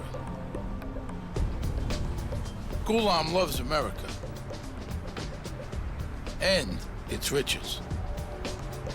He liked expensive cars and expensive jewelry, watches, custom-made suits. He thought you make enough money, you should spend it too and enjoy it.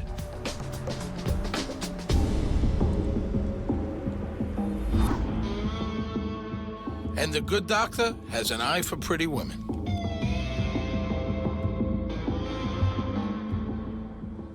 If he liked somebody, he was flirt with them and, you know, try to get them out on a date like normal people do.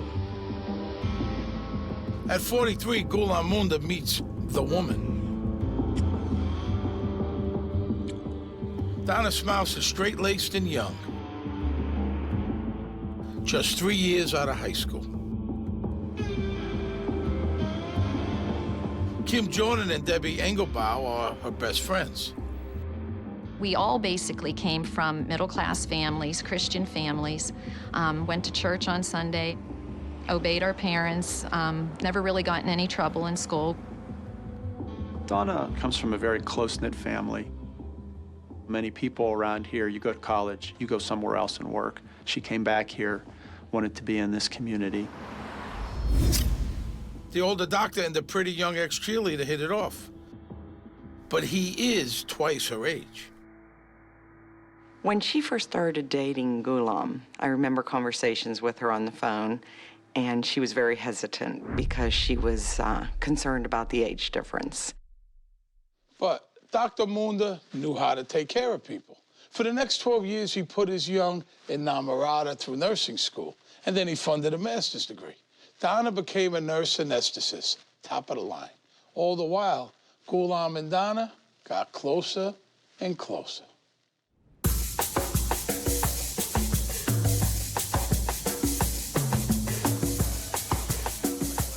I know she fell head over heels in love with him, even though she was reluctant initially to get together with him. Ghulam's friends think Donna is great. Her wit and beauty sure sparkle up the dinners with his Indian doctor pals, Sachteva and Chata.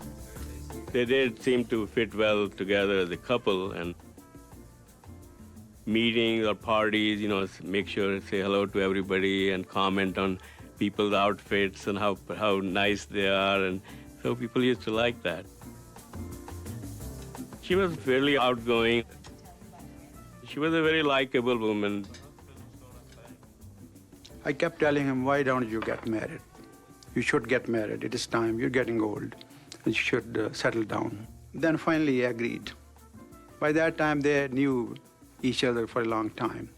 And his wedding was held in my house. When they married, Donna is 30, Ghulam, 54. She moves into his dream house. Life is good. Everyone cheers. We're a small community, so say anybody is a superstar couple, but they were as close as you would get.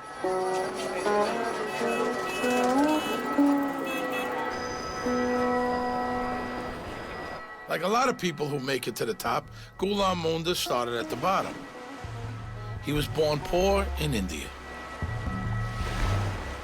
He used to say that there were times when there was not even enough food, you know, in the house, and he used to like get by with one meal a day so that his sister could eat.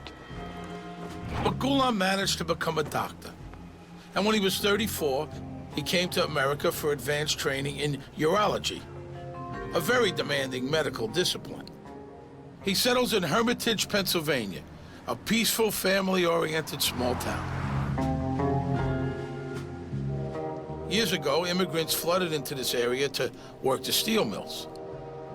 Today, the mills are gone.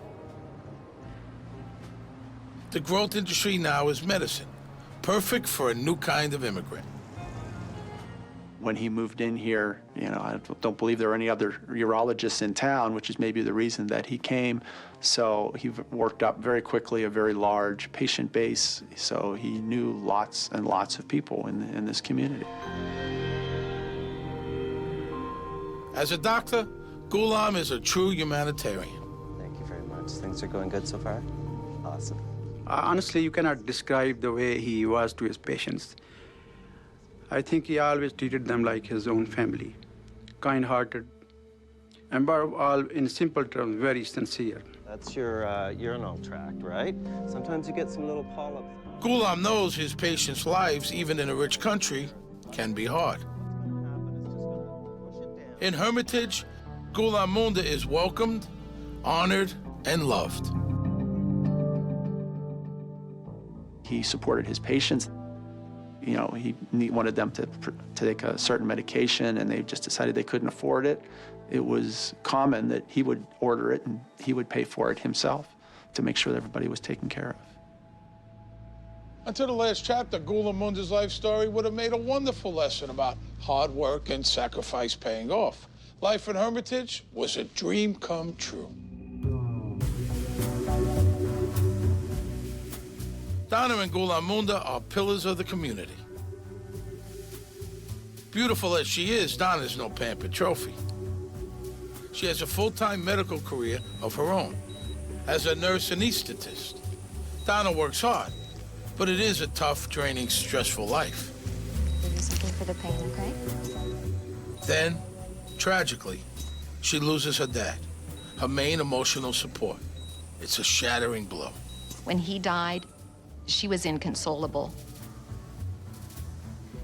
It still makes me emotional because I know that her entire life changed from that point on. She went into such a severe depression that she pulled back from all of us. The person Donna's friends know so well is about to become a stranger. Almost like her spark died when her dad did. It seems the death of Donna's dad was what triggered her downward spiral. It would take Donna into a world of addiction and send her husband to his untimely death. What was it that turned her from a woman who was a hardworking local girl? How did she make that leap to actually want to kill him?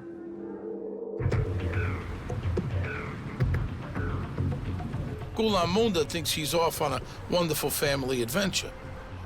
He isn't. His wife, Donna, has a terrible surprise waiting for him. She's taking her unwitting husband to his death at the hands of her hitman lover.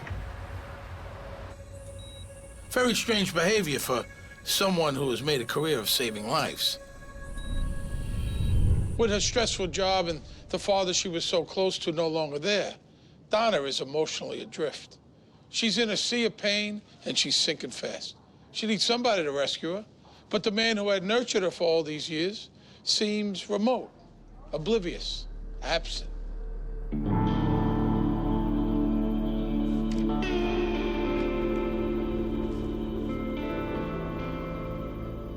She was in a severe state of depression, and she started to fall into needing to hear the positive things, needing herself to be built up again. In the household of Hermitage, Pennsylvania star couple, the bloom is off the rose. Donna has hit 40. Ghulam's in his 60s. She needs energy and excitement to get her out of her rut, but he just doesn't seem up for it. Her relationship with Ghulam had turned a little bit cold. Their intimate life was not what it had been because of some physical problems Ghulam had.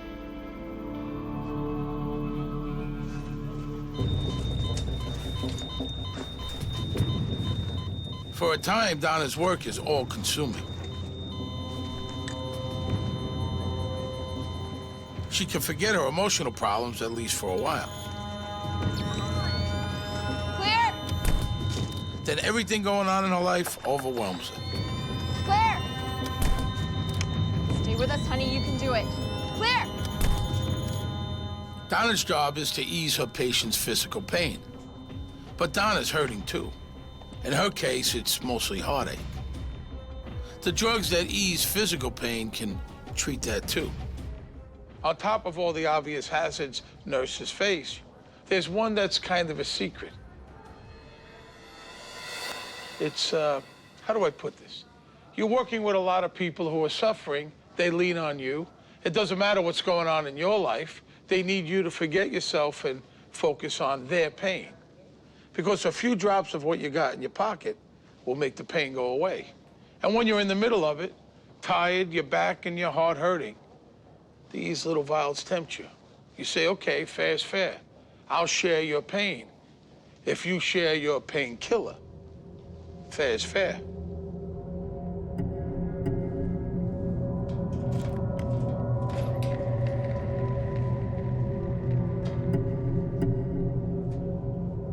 Nobody knows how many doctors and nurses use drugs meant for patients.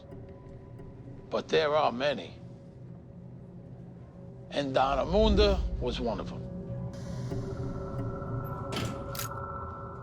Donna was into fentanyl. It's a favorite amongst professionals. Wickedly powerful, but it doesn't show up on a drug test.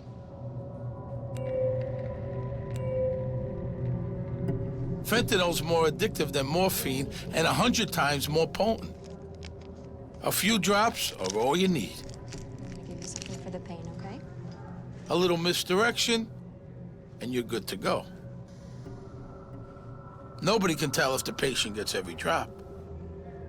It'll all be better soon, dear. Or if you save a few for a rainy day. And Donna's been facing stormy weather for a while now.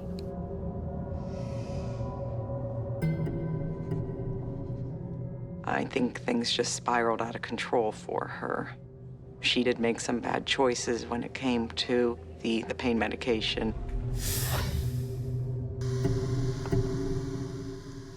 At home, Ghulam is the eternal optimist. The marriage is not going well, but he tries to keep it on track. Welcome home, darling. How you doing? How was your day at work? Trouble is, he and Donna aren't on the same page anymore. I think there's still this tendency to look at Donna as the young girl, even though they've been married for 20 years. You know, you still have that age difference. The older man being somewhat paternalistic in a way. Not even her best friends know what's really going on. She kind of went into isolation. She pulled back. She didn't answer phones. And I think one thing led into another at a very low point in her life. I guess partly, too, I'm emotional because I wish I had known more of what was going on, so I could have been more of a support to her. She essentially lived a double life. Her family members knew of her as a loving sister and daughter, but she had this other side. She had this drug problem. Now this one, here. While Donna has pulled back from her old pals, she and Ghulam keep seeing his. With them, she plays the perfect wife. Perfectly.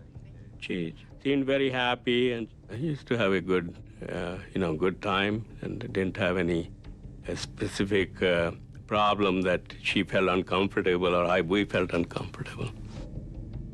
He never said anything bad which could make me think that there is a problem. But of course, there's a huge problem. And it's about to get a whole lot worse.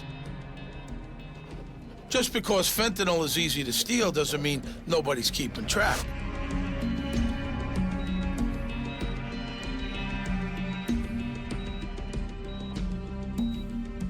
Donna gets caught. It's a first offense, so Donna just gets probation and rehab. And she gets fired. But that's on the QT. Her drug charges weren't really well publicized because she never pleaded or guilty or went to trial or anything like that. Ghulam and Donna do an amazing job of keeping her troubles secret. She kept things very much to herself. Her husband kept things very much to himself. I mean, he was a private person. I guess that's what he figured out, that it's a private matter between me and my wife. Always being a very private person, I think on one hand, she would not be comfortable with calling us and saying, hey, I have this problem. You know, I need help or I'm seeking help.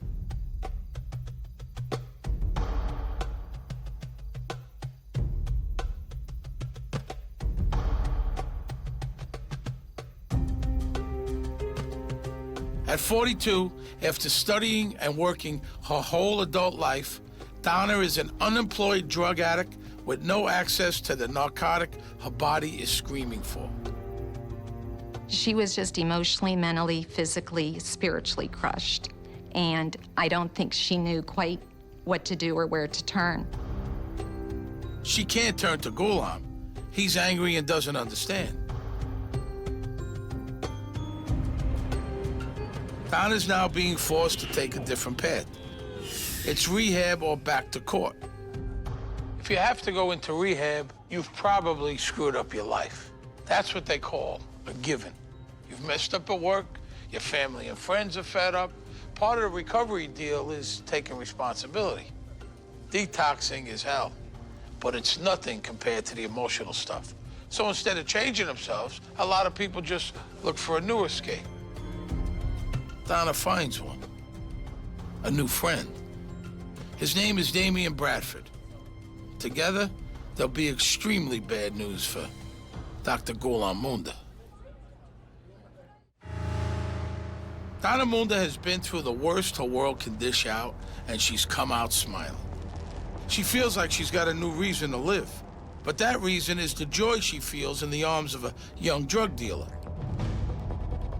Damian Bradford, Donna's new boy toy. It's in Damian's bed that Donna hatches a plot to rid her life of the one thing keeping her from total happiness, her husband. She's figured the best way to move on with her life is to end his. And to think, it all began in rehab. When she went to rehab, she was done up to the hilt. I mean, makeup, jewelry, clothes, the whole 9 yards. She wasn't dressed like your stereotypical, and I'm not saying anything derogatory about rehab, but people have a stereotype. Donna draws the attention of a fellow rehabber. What's up, everyone? My name is Damian Bradford, and I've been a bad boy. You know, hopefully I can take something away from here when I leave.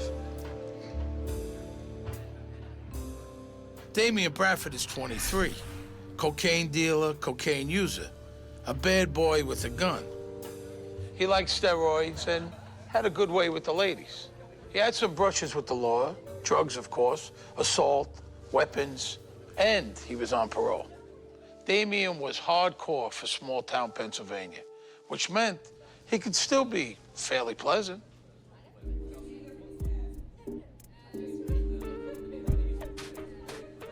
He was very well groomed, muscular, very polite, very respectful. He was a smooth talker. He was a very nice guy. He sure looks fine to Donna. She hasn't had this kind of male attention in a while.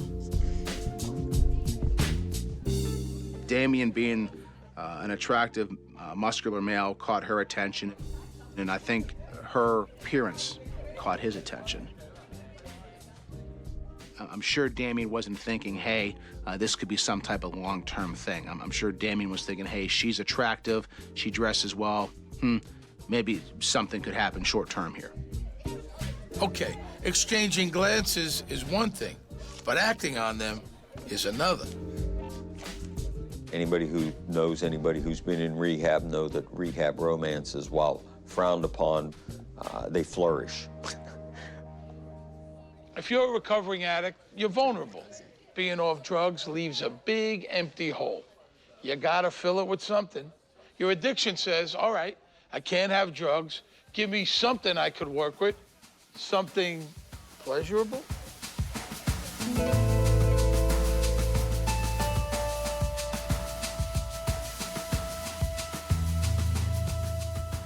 When they got physically involved, it was secret.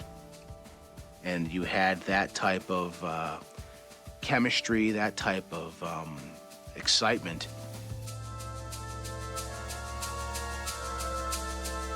I mean, it was a cheating relationship with all the excitement and everything to go with it. Donna tells Ghulam rehab is really working for her. She feels like a new woman. Maybe the sense of danger adds to the thrill. When Donna and Damian hooked up, he was sharing an apartment with a roommate. So to make sure she could see him whenever she needed a Damian fix, Donna found him his own place, and she paid the rent. His part of the bargain. I think you got the picture by now.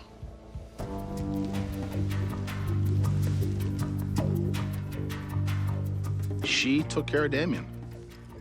She would give him clothes, money. He was, for all intents and purposes, what they call a kept man. You have a woman that's paying all the bills, a woman that seems to have a healthy appetite. Who in their right mind would walk away from that? I mean, really. It sounds to me like a middle-aged person who meets a young person, a new beginning.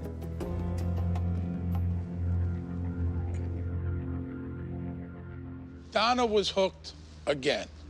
Another full-blown, all-consuming addiction. If she wasn't with Damien, she was on the phone or texting him. A woman obsessed. They talk to each other at least 40 times a day, either by phone or text messaging.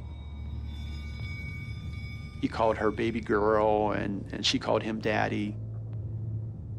Seems kind of far-fetched for a middle-aged woman to be speaking like that, but that's what happened. Together, Donna and Damien called themselves the Double Ds. She was at a very low point in her life, and this person probably gave her attention to make her feel that she was important. And I think she kind of just slid right into that because I'm sure he made her feel special. Her and Damien seemed totally obsessed with each other. As she falls hard for Damien, living with Ghulam becomes impossible. Their relationship was starting to crack. She's starting to call her relationship with Ghulam an intolerable situation. She refers to Ghulam as the prison guard watching her. Ghulam has all the money.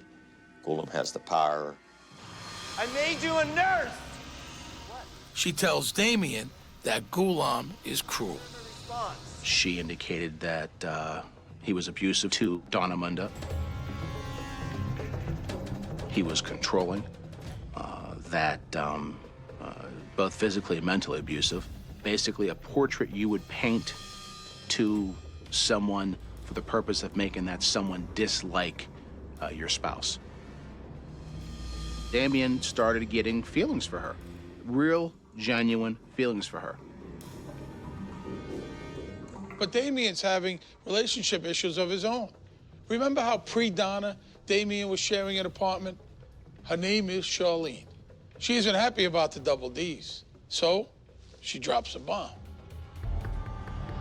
Hi, may I speak with Dr. Munda, please? Turns out Damien's ex-roommate considers herself his fiancée. Charlene McFrazier, who was Damien's girlfriend, called Dr. Munda and told him about the affair. But I have some very interesting information about your wife. Because she doesn't want to lose Damien to this wealthy, older woman. Yeah, it's been happening for months now. The cat was out of the bag, and it came out scratching. Donna's marriage hit the rocks hard. And it turned out that old Ghulam, generous as he was also prudent. He took some precautions against a change in the marital weather. Way back when, he got Donna to sign a prenup. If they split, she'd get $250,000, no more.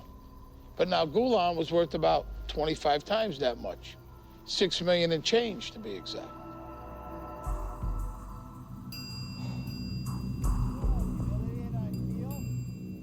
Ghulam's hurt, but he's not vengeful. If Donna wants out, he'll let her go. He even offers her way more than the prenup, just to make it quick and easy. Dr. Munda apparently offered Donna $1 million to walk out of the marriage. Donna refuses. She wants out all right, but she wants a golden parachute too.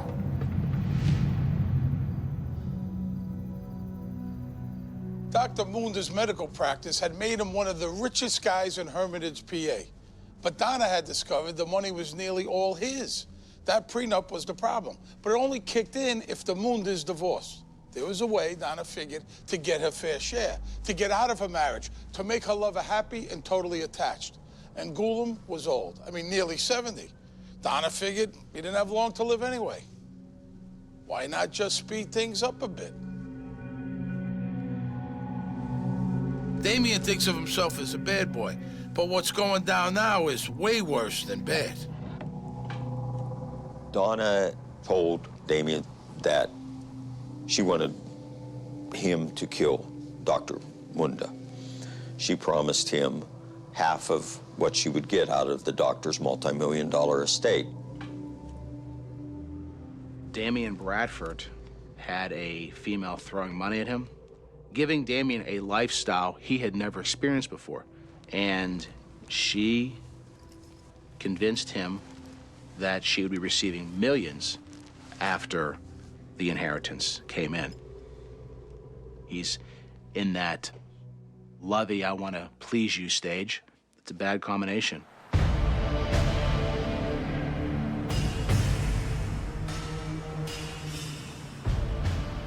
Damien agrees. Ghulam's got to go. Donna's plan sounds simple. The idea is to make killing him look like a random drive-by. She had told Damien Bradford that her husband goes to a mosque on a regular basis, and he went there under her direction.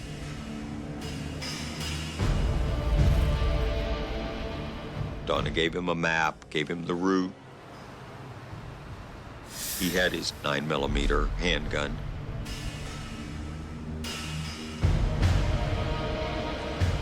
Damien followed the doctor to the mosque and sat outside the mosque in his car.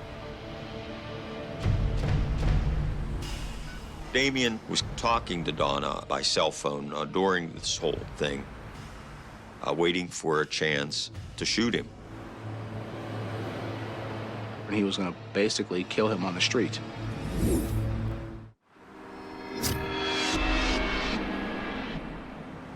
Damien Bradford is sitting outside Ghulam Munda's mosque, waiting for a chance to shoot him. He spends the time talking to Coach Donna, who offers encouragement and friendly advice. But Damien doesn't get a chance to pull the trigger.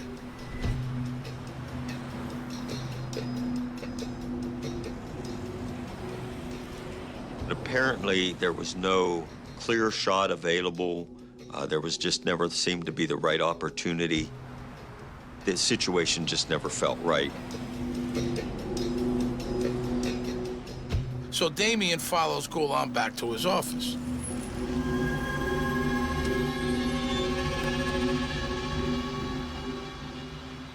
He never tried to assassinate the doctor at that point. Damien believed it was not a good place or time.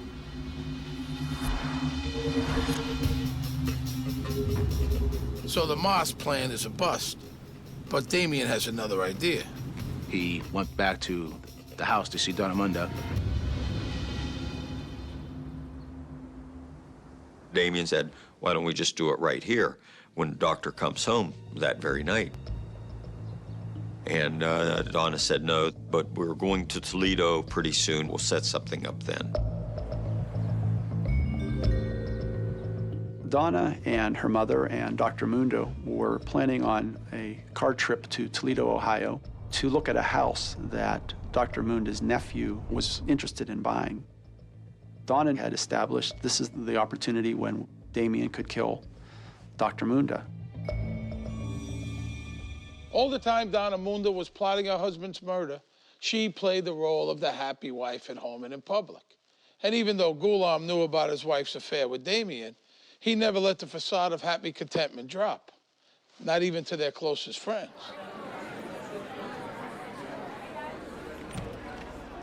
We went to dinner, some crab house. There was not any hint of any discord or fights or anything like that. They seemed fairly happy. Maybe Donna seems fine because she thinks all her troubles will soon be over. Talking to my daddy every month. Every tick of the clock brings closer the moment when she and Damien will be together, rich and free. They go over their scheme one last time. They met earlier in the day. She gave him directions to Toledo where they were going. Then they separated.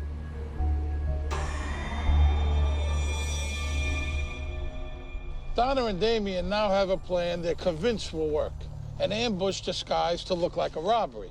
It's all set up. The plan's got some flaws, which is why we know about it. But baby girl and daddy, they think they got a winner.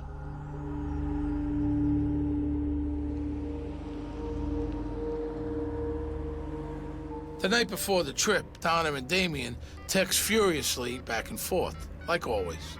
She tells him she'll fall asleep counting little Damiens. Aw, isn't that sweet?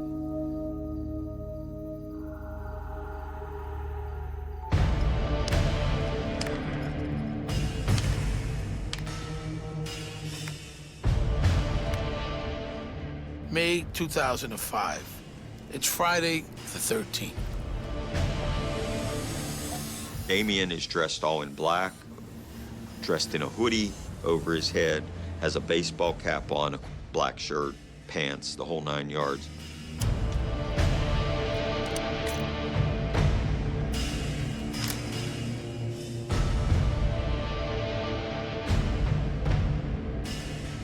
Damien sits in wait at a general store near the Munda house.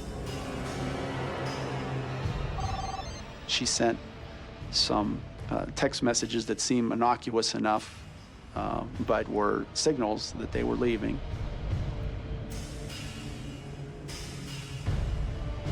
Damien watches the three of them leave and starts following them. The Mundas are on their way to Ohio. Donna has invited her mother, Dorothy, along for the trip. Nice touch. What kind of monster would have her husband murdered in front of her elderly mother, right? Besides, Donna knew her mom was fond of the guy who put her girl through school. This would be the last chance to spend some quality time together.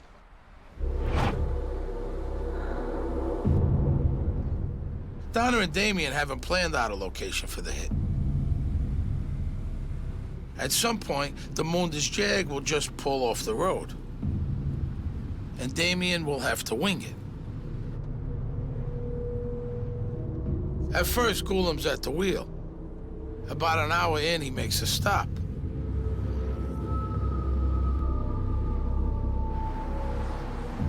A crowded service plaza is no place for a hit. But the stop does give Donna a chance to take over driving. When they came out, she wanted to drive and convinced Dr. Munda to let her drive the vehicle. When they get out of the rest area, Damien follows them. And they drive for about 20 minutes. And it was very sad and tragic for Ghulam. And to me, senseless, very senseless. I mean, they could have worked something out. She could have walked away with money. $1 million is a lot of money. No matter what her intentions, Donna was certainly not a hardened criminal by any stretch. Donna Munda pretended she had some stomach virus or she was nauseous. She pulled off. Damien sped up, got right behind the vehicle within a couple car lengths. The plan was when she pulled off, that meant for Damien to pull off and to execute the plan. What Donna and Damien have plotted for months is finally going down.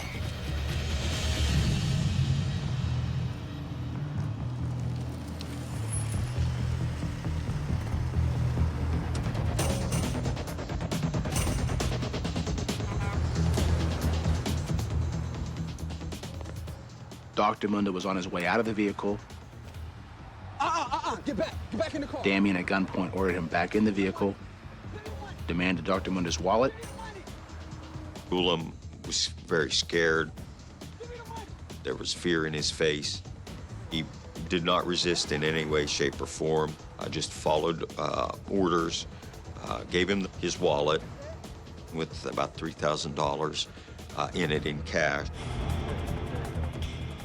Ghulam Munda always carries a big wad of cash. He's told his pals it's his survival plan. Anyone who mugs him will go away happy. The mugger will be happy, but Ghulam will be dead. Mrs. Smouse is in the back seat behind the doctor. Donna's in the driver's seat. Damien basically just puts the gun to the side of his head and fires.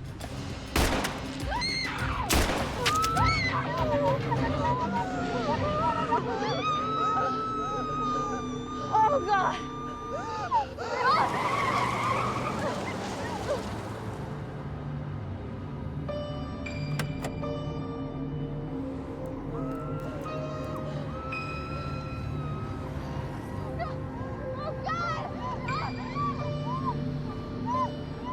Donna's a nurse. She acts the part of the emergency specialist.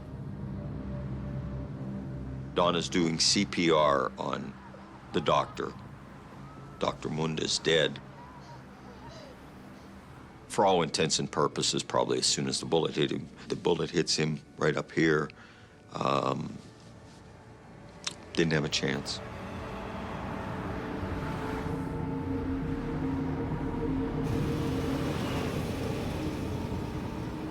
Damien Bradford is long gone. He tosses the gun and hightails it back to Pennsylvania. She was setting up her husband for nothing but money, having her own mother witness the crime. It was just horrible, horrible. When the cops get there, Donna tells them what she saw. It's a pile of bull, designed to mislead them. The guy, she says, was short. He had a mean voice, and he was driving a minivan. I don't know, I reached into my purse and I gave him... Donna tells the state police that she can't see the gunman's face because he has a ski mask kind of thing over his face. Donna's story was she couldn't even tell what race the killer was. Thing is, Donna's mother, Dorothy, could. She told the cops the shooter was an African-American. It's not the only place Dorothy and Donna's story diverged. Something that sure to set an investigator's antenna quivering. We pulled us over, and we pulled over because Ghulam wanted to drive, and then this man... Dorothy tells police Donna decided to pull off the road. Donna says it was her husband's idea. Sure, it's a detail. That's where the devil is, right? In the details. I got out of the car, and I ran around, and I started to give him CPR. That was just one of the things that didn't add up. The biggest was that people just don't get robbed and murdered on the sides of turnpikes. Not since Interstate 80 was a stagecoach route anyway. Maybe the Double Ds had been watching the wrong kind of shoot-'em-ups. There were other weird things. Why did the highwaymen just shoot one of them? It just wasn't adding up. A few days later, Donna makes a public plea for help. Please, if anybody knows anything, please help us. That's all I'm asking. My husband was such a good man. He was a kind, loving person. He was a wonderful husband. He did not deserve this. Actually, the cops are pretty sure Donna is involved. But they need more than a bad feeling to hang a murder rap on a grieving widow.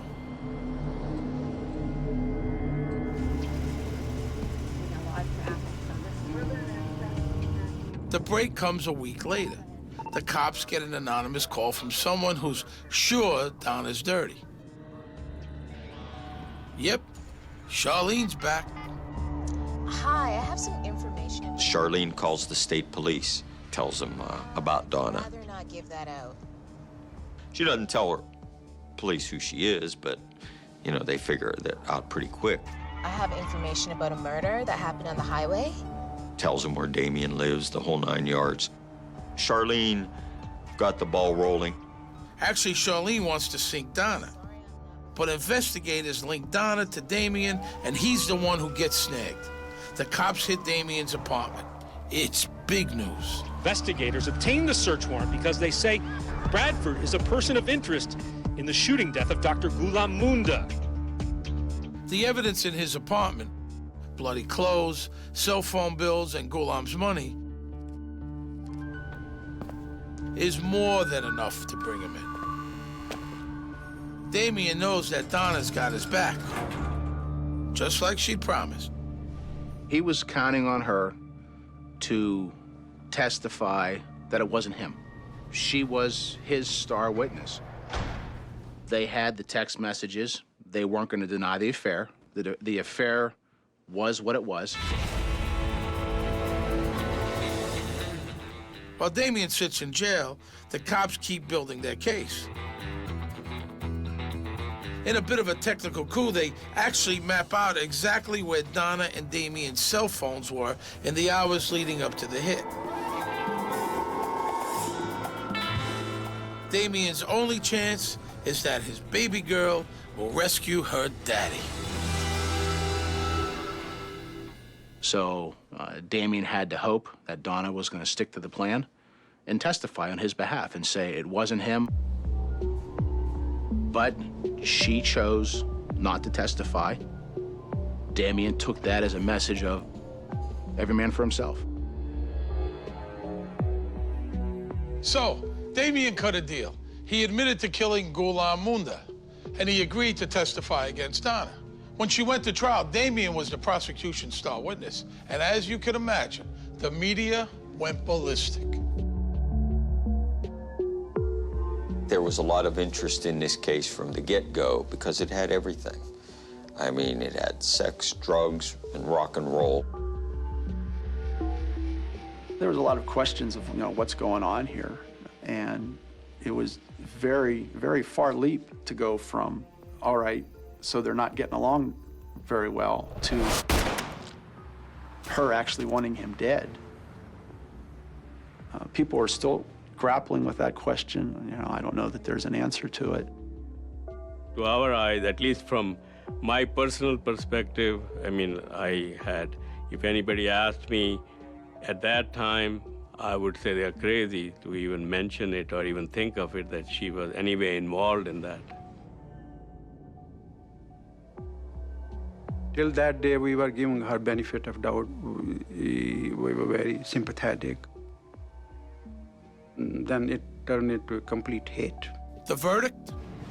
Donna Munda is guilty. Donna got life without parole. Thanks to his plea deal, Damien Bradford got 17.5 years. If she's still interested, Charlene could have him back in 2022.